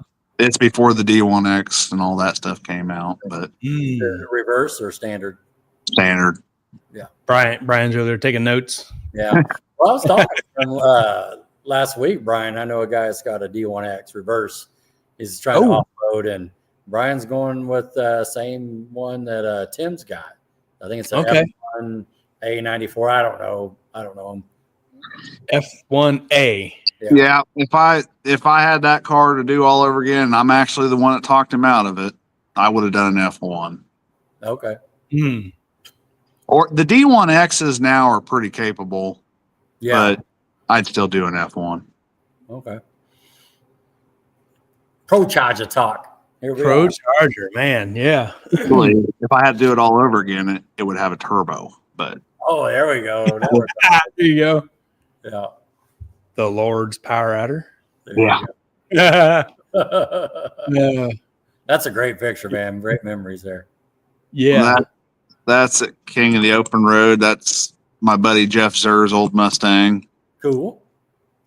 That's good looking car. Got a little turbo in there sticking out of the hood. Is that what that is? Yeah, I had a GT55. I think 94 millimeter. Nice. It ran pretty good. It went I think he went 5.0s with it, but dang. Let's go. You run the heavyweight class, you said? This is the first year. Usually I run 9.0 index and try to slow the car down. Well, I'll have to slow the car down this year to be able to do that, but yeah, 9.0 index usually at that deal. That's what I signed up for this year.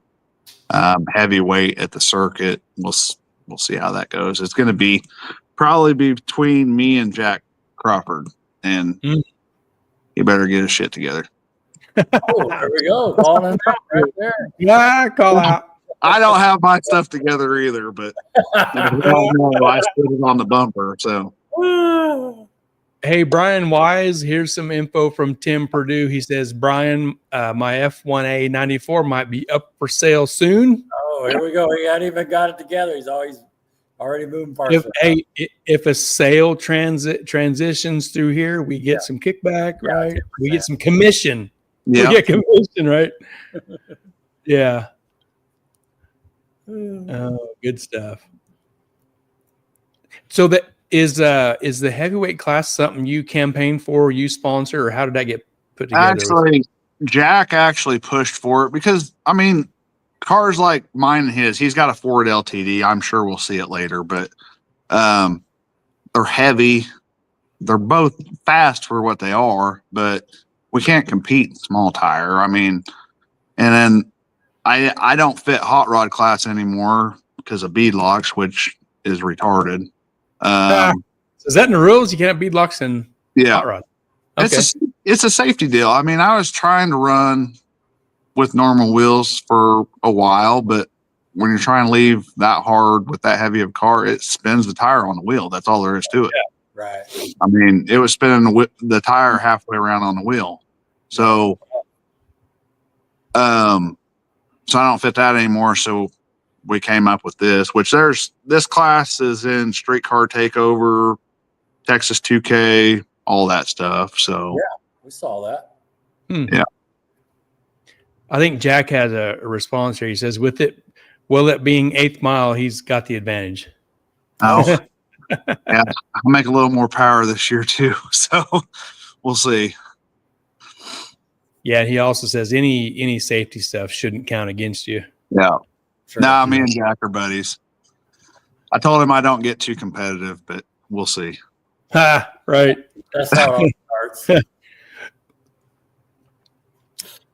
That's King of the Open Road. Yeah. King of the Open Road my first year. Actually, the trailer that's hooked up to my car right now, Philip Williams bought that trailer from me after I was done, and I don't know whatever ended up happening with it when he passed. But it was a truck bed trailer. I looked like the Beverly Hillbillies when I was doing race week the first year, but it worked. Hey, you're out there doing it. That's the limo that saved me.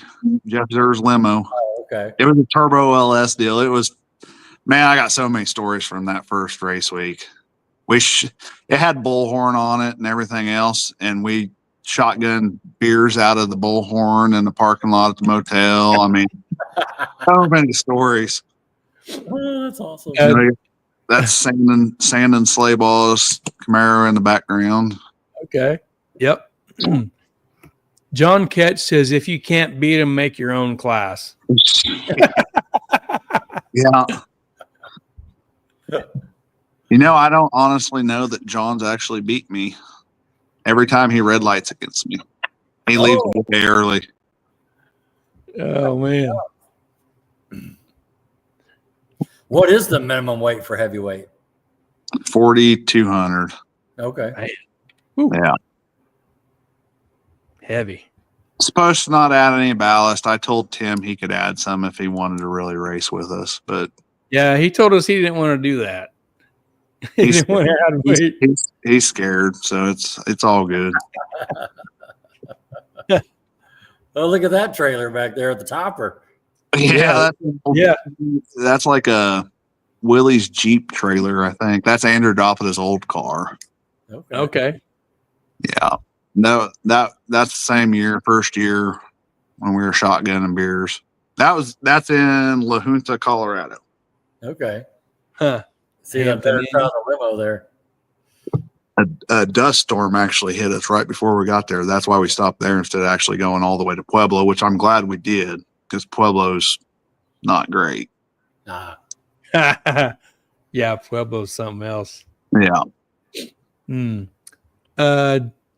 Jack Crawford says, well, we have beat them plenty of times. I'm 4,500 pounds in the 8s.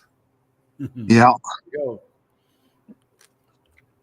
Andrew Doppada says Race Week 2019 was my favorite of all time. I wasn't there. That was 2020. Oh, okay. So he's probably talking about 2020. Yeah, might be. Tim says time to find 12 pounds more. I'm assuming that means boost. 12 pounds more boost. No, 12 more pounds. That's all he's short, I guess. I don't know. Okay. Oh, man, you Yeah. can see a cheeseburger for that, right? That's the couple cheeseburgers. That's right, from Whataburger. Yeah. We're gonna scale them at Tulsa. That was part of the rules, but Or 3 waffles from Waffle House. yeah, I don't really care. Yeah. I just came up with rules off the top of my head and stuck with it. Oh, that's the best way. Hey, that's what John Shears said too. Little napkin started X275. That's right. Napkins at Pizza Hut. Yeah, I believe it. Yeah. Look at This looks like this is Mocan. Yep, that's Mocan. That's circuit 2 years ago. That's Brian Dater in the other lane. Good looking square body. Jack actually helped me a lot on this race first circuit. I was struggling with power management and all that stuff. I couldn't get the car to go anywhere. Mm-hmm. And we went from 990s that day to 930s. Dang. Yeah. It's a nice improvement. Pretty decent. Yeah, Dominic Guinness says Tim shouldn't have started his diet. He just lost 25 pounds. Oh, man. And here's you and Eric Coon. I love Eric's car. No. Oh, yeah. Woo. That was last year. I'm not competitive with him. He's way very fast. Yeah. Yep. He's a good dude. And he's a cool dude. That's right. We had a private last weekend, and is that Mocan still? Yeah, that's a Mocan again. Yeah, at Arc City, right? Yeah.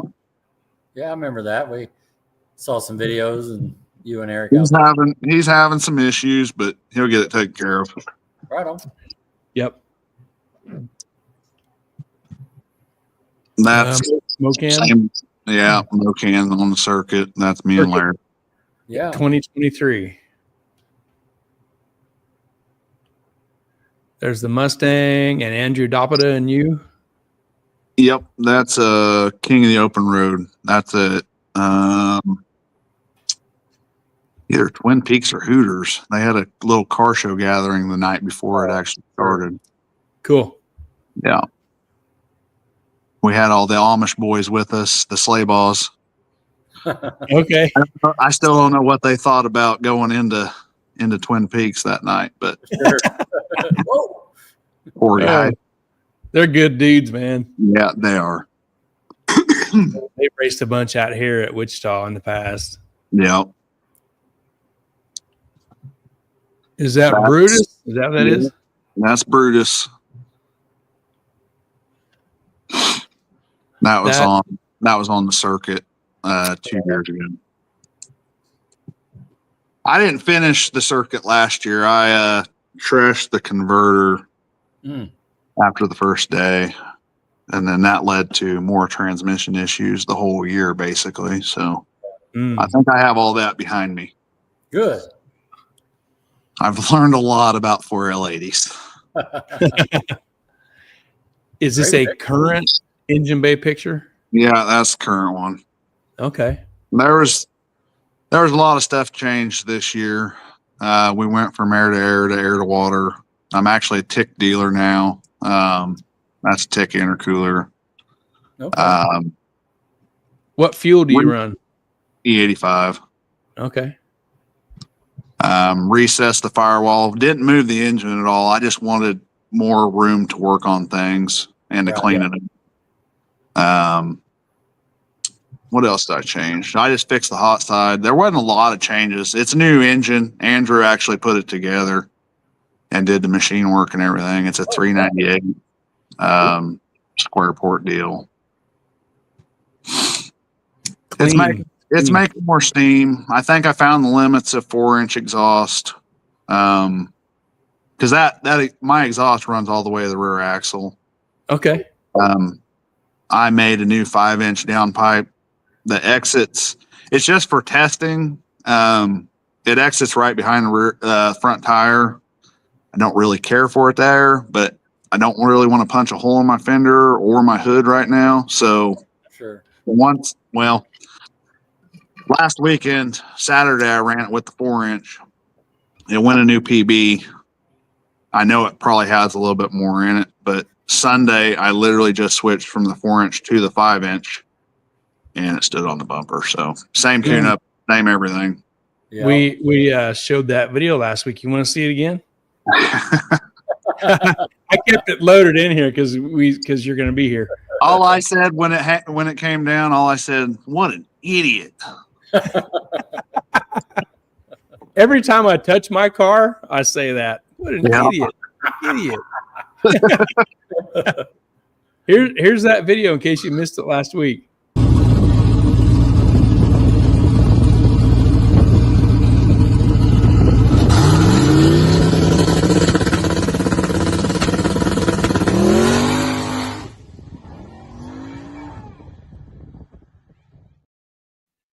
Man, it was lit up.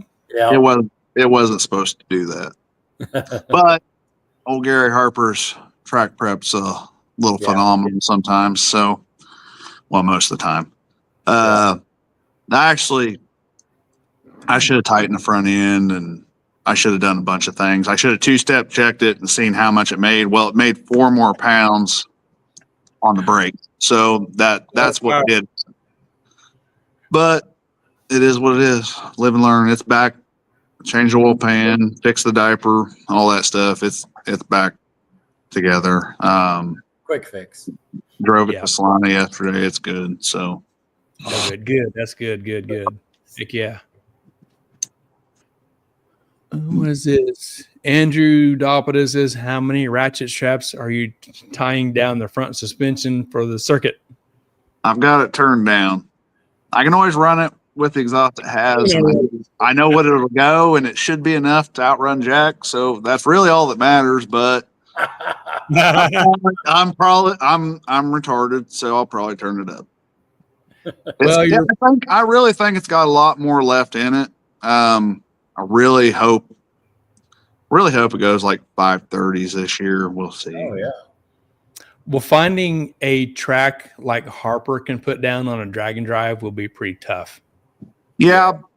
I don't know. So Mocan. I've actually been fastest 60 foot at Mocan, but some people say the 60-foot markers are a little short there, but I don't know. And then Tulsa.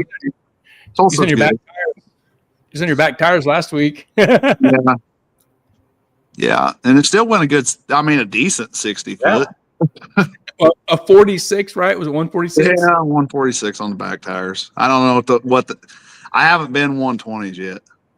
Harper says it was a lot of car to put it on the bumper. I didn't see it coming. Yeah.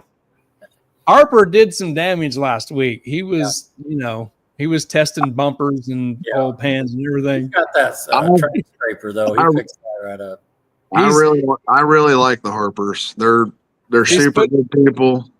He's putting stamps and stars on his helmet, oil pans, bumpers, like the NFL players put shit on their helmet. Yeah, he's stamping his helmet. I was there Saturday. I sat in the staging lanes for probably an hour before I got to make my first pass. And it was because of I don't know if it was because of an oil pan or a shock or what it was, but I think it was that S10 that stood on the bumper. Yes. Harper says we tore up 4 cars. Got a tally going there. Yeah. Oh, man. Dang, Harper. That's good. Oh, yeah. Good looking engine bay. Yep. It's a lot cleaner than it used to be. It was a mess. I threw things together. That's me and my daughter. Nice. Yeah, my youngest. Is this picture in 2020 or just see? No, that's the circuit last year. Okay. Yeah. Nate Peters says we have a signed oil pan for you, Gary. Meaning Gary Harper. He can have that one. There you go. So Mr. Harper should have he have a rack in the Hall of Fame. Yeah, a little deal of oil pan, diaper, bumpers. Oh man. Here's you again, your kid. That's me and daughter at 301 streetcar shootout. Oh, sure. Okay. Yeah. Cool. I broke everything in the rear suspension that year at that event.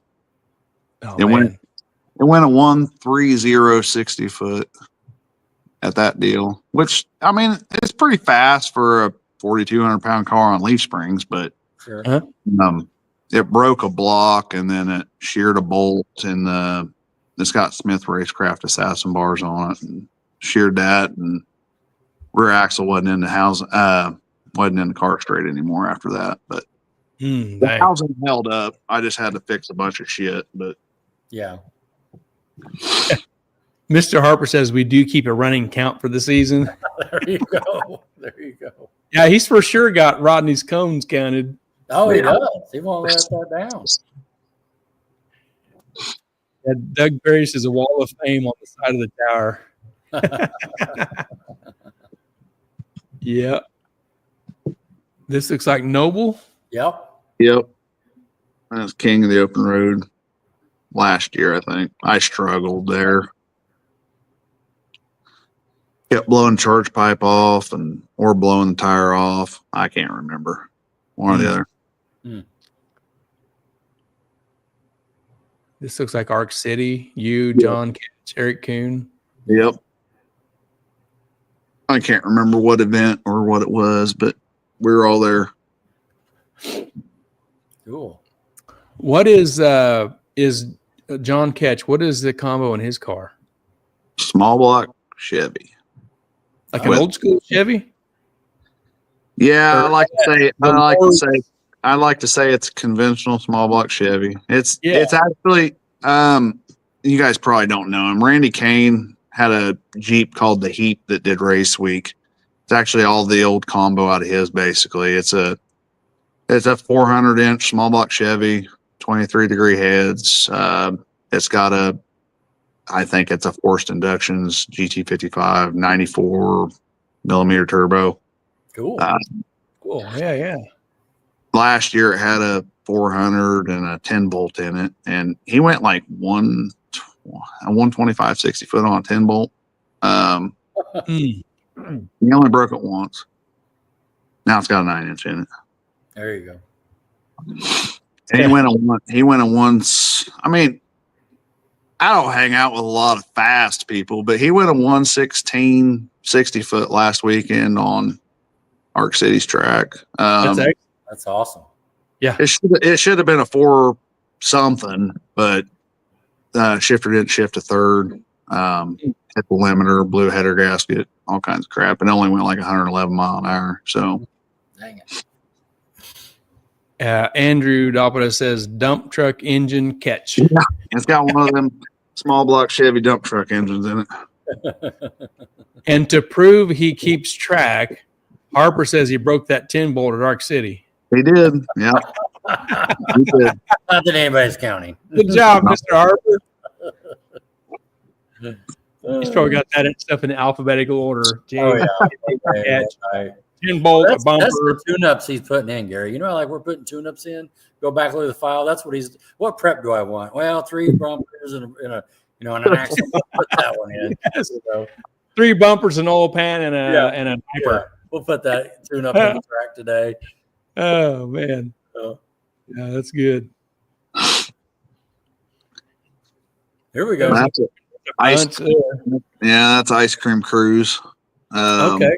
We went up there to race Jeff's car, and I think Nick brought his car too, but we raced small tire, and that same day Jeff's turbo exhaust side decided to spit the impeller out, and actually at Nick.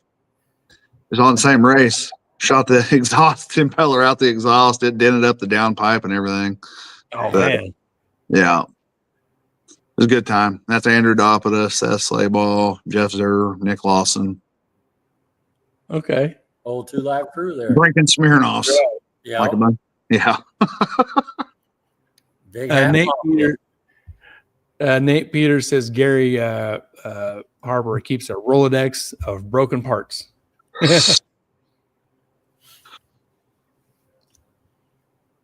Here we go. It's looks like a checkpoint stop here. That's not very far from Mocan, actually. That's on 666 this last year. That's my buddy Dustin Caudle in front of me. I don't know who else is in there, but 666 probably been my favorite one so far, just because the scenery and everything. I didn't finish it either, but I technically did, but it wasn't in my fucking car. It was going really good. I was like, I mean, there was a bunch of cars in it, and I was sitting like number 7 overall, and we went a 575 at Ozark, a 573 at Mocan, and then we raced at Tulsa, and on the 1-2 shift, it dropped a valve. It still went a 579, but there was no way I could finish. Yeah. Wow. But we still went on. We actually ended up going from Tulsa to Albuquerque or Amarillo, and then to Albuquerque, and then to Roswell in my wife's Tahoe. But cool. Okay. Yeah, that's me and Rick Stanky at Ozark. Yep. We were the first 2 down the track. Okay. And there's you and Rick again. And I know that's Jason Russo behind Rick's car. And that looks like Jeff McConnell. No, he could stand in a group of 1,000 people, and I could pick out Jeff McConnell. I don't think that's him. I don't think he was there. Yep. Okay. That looks like Jeff standing next to Jason's car. No, that's I mean, he may have been there, I guess. I don't know. Are you talking about the guy with the orange shirt, Gary? Yeah. It looks like Jeff McConnell, man. I can't see it. So yeah, it's Ozark. Yeah. That was a fun time. I don't know where that's at. That's my kids. I think it was on the circuit last year after I broke. I don't remember. Might have been on 666. Holiday Inn Express sign in the background. Yeah. Yep. That's True Street last year against Thomas Hendrickson. Okay. Yeah. That Chevelle run's good. Yep. I like that Chevelle. I left on him and he went around me. That was a fun day. There it is. Yeah. There's a picture of the wheelie way up there. Yep. Reach for the sky. Mm. Well, we know what 4 pounds will do. 4 extra pounds. Yeah, 4 extra pounds. Yeah, that was 13 pounds, but it's left on 13 pounds and 100 shot on top of that before, but it's making more power now. Sure. Yeah. And this is a bad day. That's the drop valve from 666. Oh, dang it. Yep. Ouch. If anybody's curious what a giant wagon that runs 8s weighs, there's some numbers for you. That's the current scaling of it. Man. Lock that in. That's a big. Wow. I thought a 3,400-pound Mustang was heavy. This is bad. Yeah. Man, that's about over 1,000 pounds at each corner there. Jeez, Yeah, that's a lot of weight. If she ain't 280, she ain't a lady. Yeah. Don McGinnis says watching Chris and Abby Padgett and their kids at an event is a good watch. There you go. I'm sure it's entertaining. Dean Lindsay says, I can't see what was the number. This thing weighs 4,267 pounds. Woo! Just in case you can't see what that says, man. That's a lot of metal. Yeah. 2 tons of fun, Andrew says. Tons of fun. Yeah. With a small block, man. Yeah. Getting it. Well, that's all we have on your wagon, Chris. We got some customers, card stuff you sent. Actually, we got one more. This is here. Stuck at the river when doing full stuff. Yeah. Oh, Matt says only has Rod's car by a couple pounds. Yeah, just a couple. Right. Now let's put them steel doors back on. Yeah, just a couple. Exactly. Yeah. Yeah. This your buddy. I've been thinking more about the Titans 10.5 stuff if I can find something that I kind of remotely fit in, but sure. Class wise. Yeah, that's Larry Deckard's 57 I built for him over the years. It's progressed. Nice. It's a fun car. It should go, I don't know. It should go 10s. I bet if I hopped in it, it would go 10s.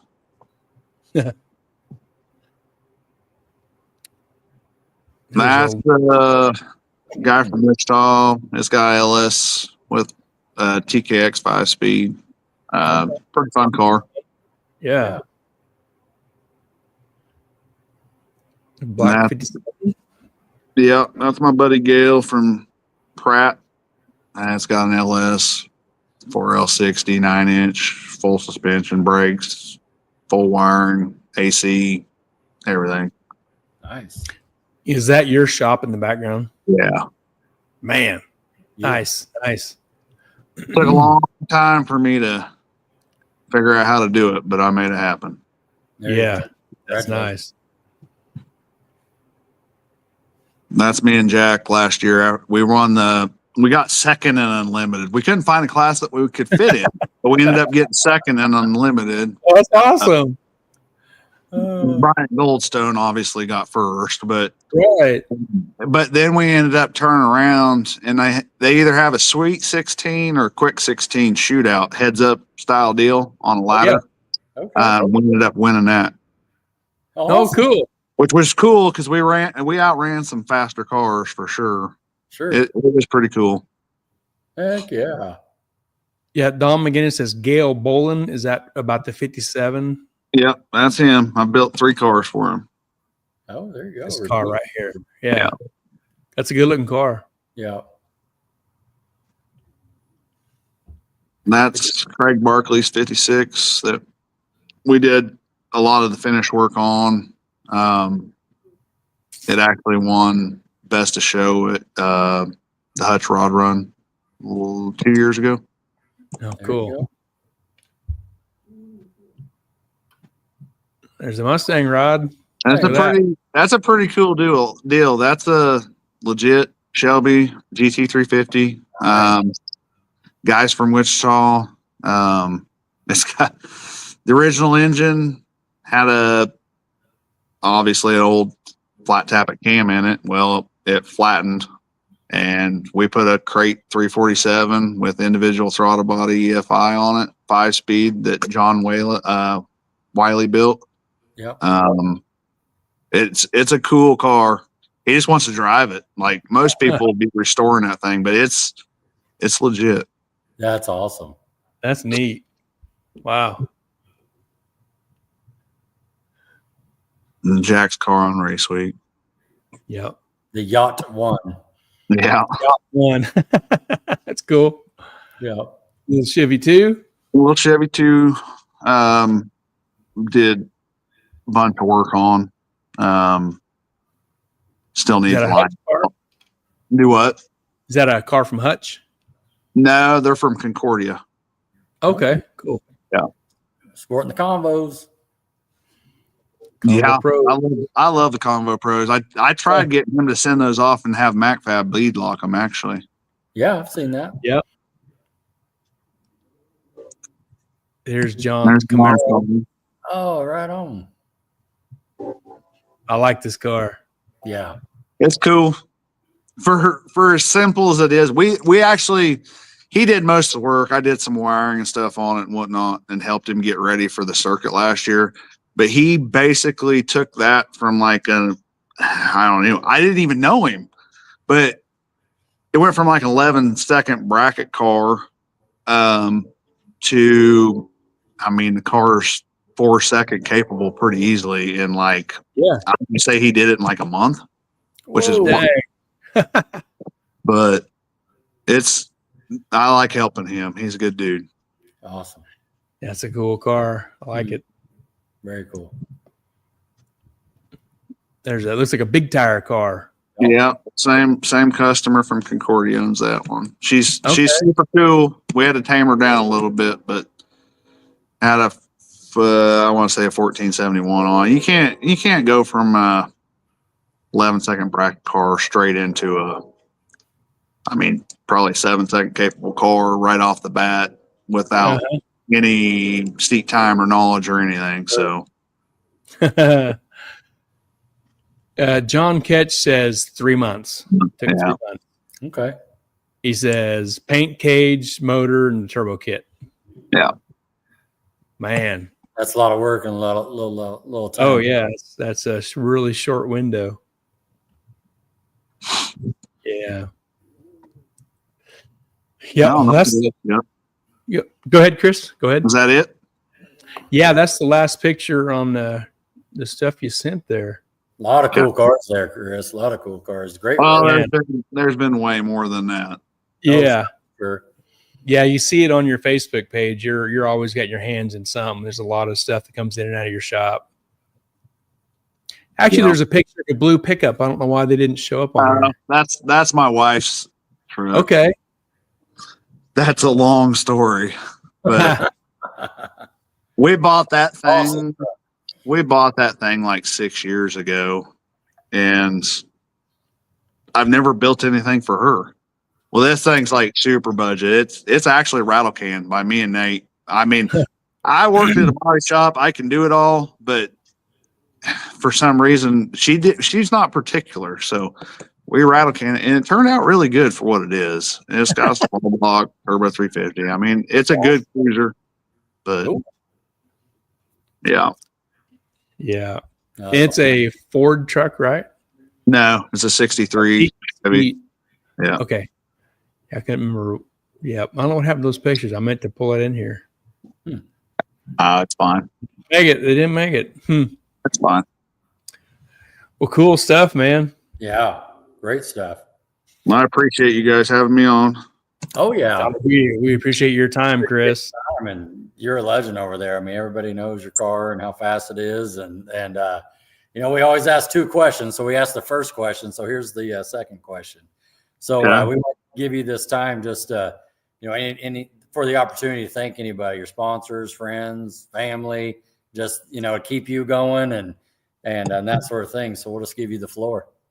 My wife, she works in day out for the kids and everything else while I work out here. And Nate Peters, John Ketch, Eric Kuhn, Josh Wright, Andrew Dopita, Seth Slayball, Jeff Zerr. I don't know what all sleigh balls I said. All the sleigh balls. We'll just say that. Right. My family. I mean, yeah. I appreciate all of them. Most everyone that I know is from cars. Yeah. Yeah. Yeah. Yeah. Calvin Blackwood says, Chris is a good dude. He's helped me with parts, and I've not been a customer yet. Salt of the earth. Well said. Yeah. I've known Calvin for a long time, too. I know a lot of people. Andrew Dopita says, Abby won't have the Lord's engine in her truck. She will not let me LS swap that thing. So, which is fine. Not everything needs LS swap. Sounds smart. I'm just getting to know her here. Oh, that's great. Good stuff, man. Yeah. I'm really honestly surprised you guys didn't have any more stupid comments from my stupid friends. Let's be holding back just a little bit. No, I love my friends. Yeah. Oh man. Dean Lindsay says, very cool guys. Love your show. Thank you, Dean. Yeah. There's Abby, another great comment. I know I like her. It's good. Abby says, if it's not broke, don't fix it. I love her. Don't touch. Yeah. Kept it easier for me. There you go. Talking about the shitty comments, Don McGinnis says he got here late. Oh. Yeah. Hey, here's a short story real quick. Okay. I worked on John Ketch's car for just a short period of time in the shop. Well, he got the car back. Supposedly didn't have his Milwaukee temp gun in it. He left. Dang. And I told him he was full of crap the whole time. Well, come to find out, we both went to Josh's house Saturday to help on that Capri build. Uh-huh. Guess who had his temp gun from when he dynoed John's car? Yeah. Here's John. He says, Chris, you have my temp gun? They don't let nothing go. Well, that's great. Dean Lindsay says, I didn't want to say we were all dumb. Andrew Dopita says, Chris forgot to remind us about the show, so only half of us are here. That's all right. Been on Facebook since Wednesday. Yeah. You can watch it back. Seth Slaybaugh says, sorry I missed most of it, or I would have commented. I'm sure he would have. That's funny. My bad, homie, John says. That's great. Yeah. Well, I appreciate it, guys. Oh, we appreciate you, man. Yeah, we appreciate you and your time, Chris. We see your car around all over the place. You're at Arc City, you're racing, you're testing, you're doing the drag and drive stuff all over the place. Man, you make your rounds all over. So I try to. Good to hear your stories and I mean, obviously just a small snip of your customer stuff you do, but man, thanks for your time. Yeah. No problem, man. And thanks for your friends chiming in and hanging out with us too. Yeah. Great pictures. Great stories. Yep. All right. Well, appreciate it again. Have a good week. Good weekend. We'll see you at the racetrack. All right, man. Hey, and if the weather holds out, good luck next weekend at the circuit. Yep. Hopefully. Yeah. There you go. I'll lay one on Jack. Hopefully. We'll be doing our thing down in Dark City, and you guys will be just out east. So good luck. Do your thing. Real quick, what's Andrew saying? Oh. Andrew says Chris puts in the work. He's a legend. Yeah.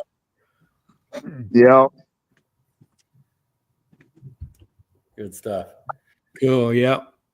Right on, Chris. Thanks a lot, man. And No and problem. your wife Abby, thanks to her for giving you to us for a couple hours. Yep. And your kids. Couple comments. Doug Perry, great show, guys. Thanks, Doug, as always. Doug is always here every Sunday night. Dean Lindsay, there's going to be a lot more Grace stories coming out this summer. Yeah, a lot more great stories. Grace stories, great. Yep. He jumped off. He's gone. Yeah, cool. Great show, man. That was great. Yeah. Oh, yeah. A little bit more and see the inside of what he's got going on. A lot of great builds, too, from his friends. You can tell they got their own little community there, Yeah. Commenting and all the pictures. And, yeah, man, that was just awesome. Want to know a little bit more about him. And we'll have to follow up to see how he does this weekend at the circuit. And, that part of town, you can go get an LS swap done pretty quick there. Right. Yep. Good stuff. Good stuff. Doug Perry, good stuff, Chris. Yep. Chris, great job. Nate Peters says Chris is the best boss ever. He paid me to say that. Great comment. The comment of the night right there. The best boss ever. Oh, man, that's good. Yeah, good show, man. Good highlight. You want to bring our sponsors in? Yep, let's give them a shout again real quick. Our partners in 2025, Mid-America Dragway, Ultra Color Collision Repair, Mobile Recon Mobile Detailing, Titans of 10.5, the fastest small tire series in the Midwest, and Sandlin Iron and Metal Auto Salvage, and Harry Street Carpet. Thank you to those awesome partners for hanging out with us in 2025. Heck yeah, man. Great job. Great job. Great show. Excited about this week, and get ready for Arc City. And then right behind it is Titans of 10.5. So we're getting ready to start racing here. Ready to do some peel outs and make some boostuses. Yes, all the boostuses. Heck yeah, that's right. Yeah. Doug says, great show, guys. Love the shows and all the info and stories. Man, thanks, Doug. Thanks for being a regular every Sunday night. Heck yeah. Heck yeah. Well, we're going to Arc City next week. Yep, exactly. So just real quick, next weekend, because this weekend coming up, Arc City.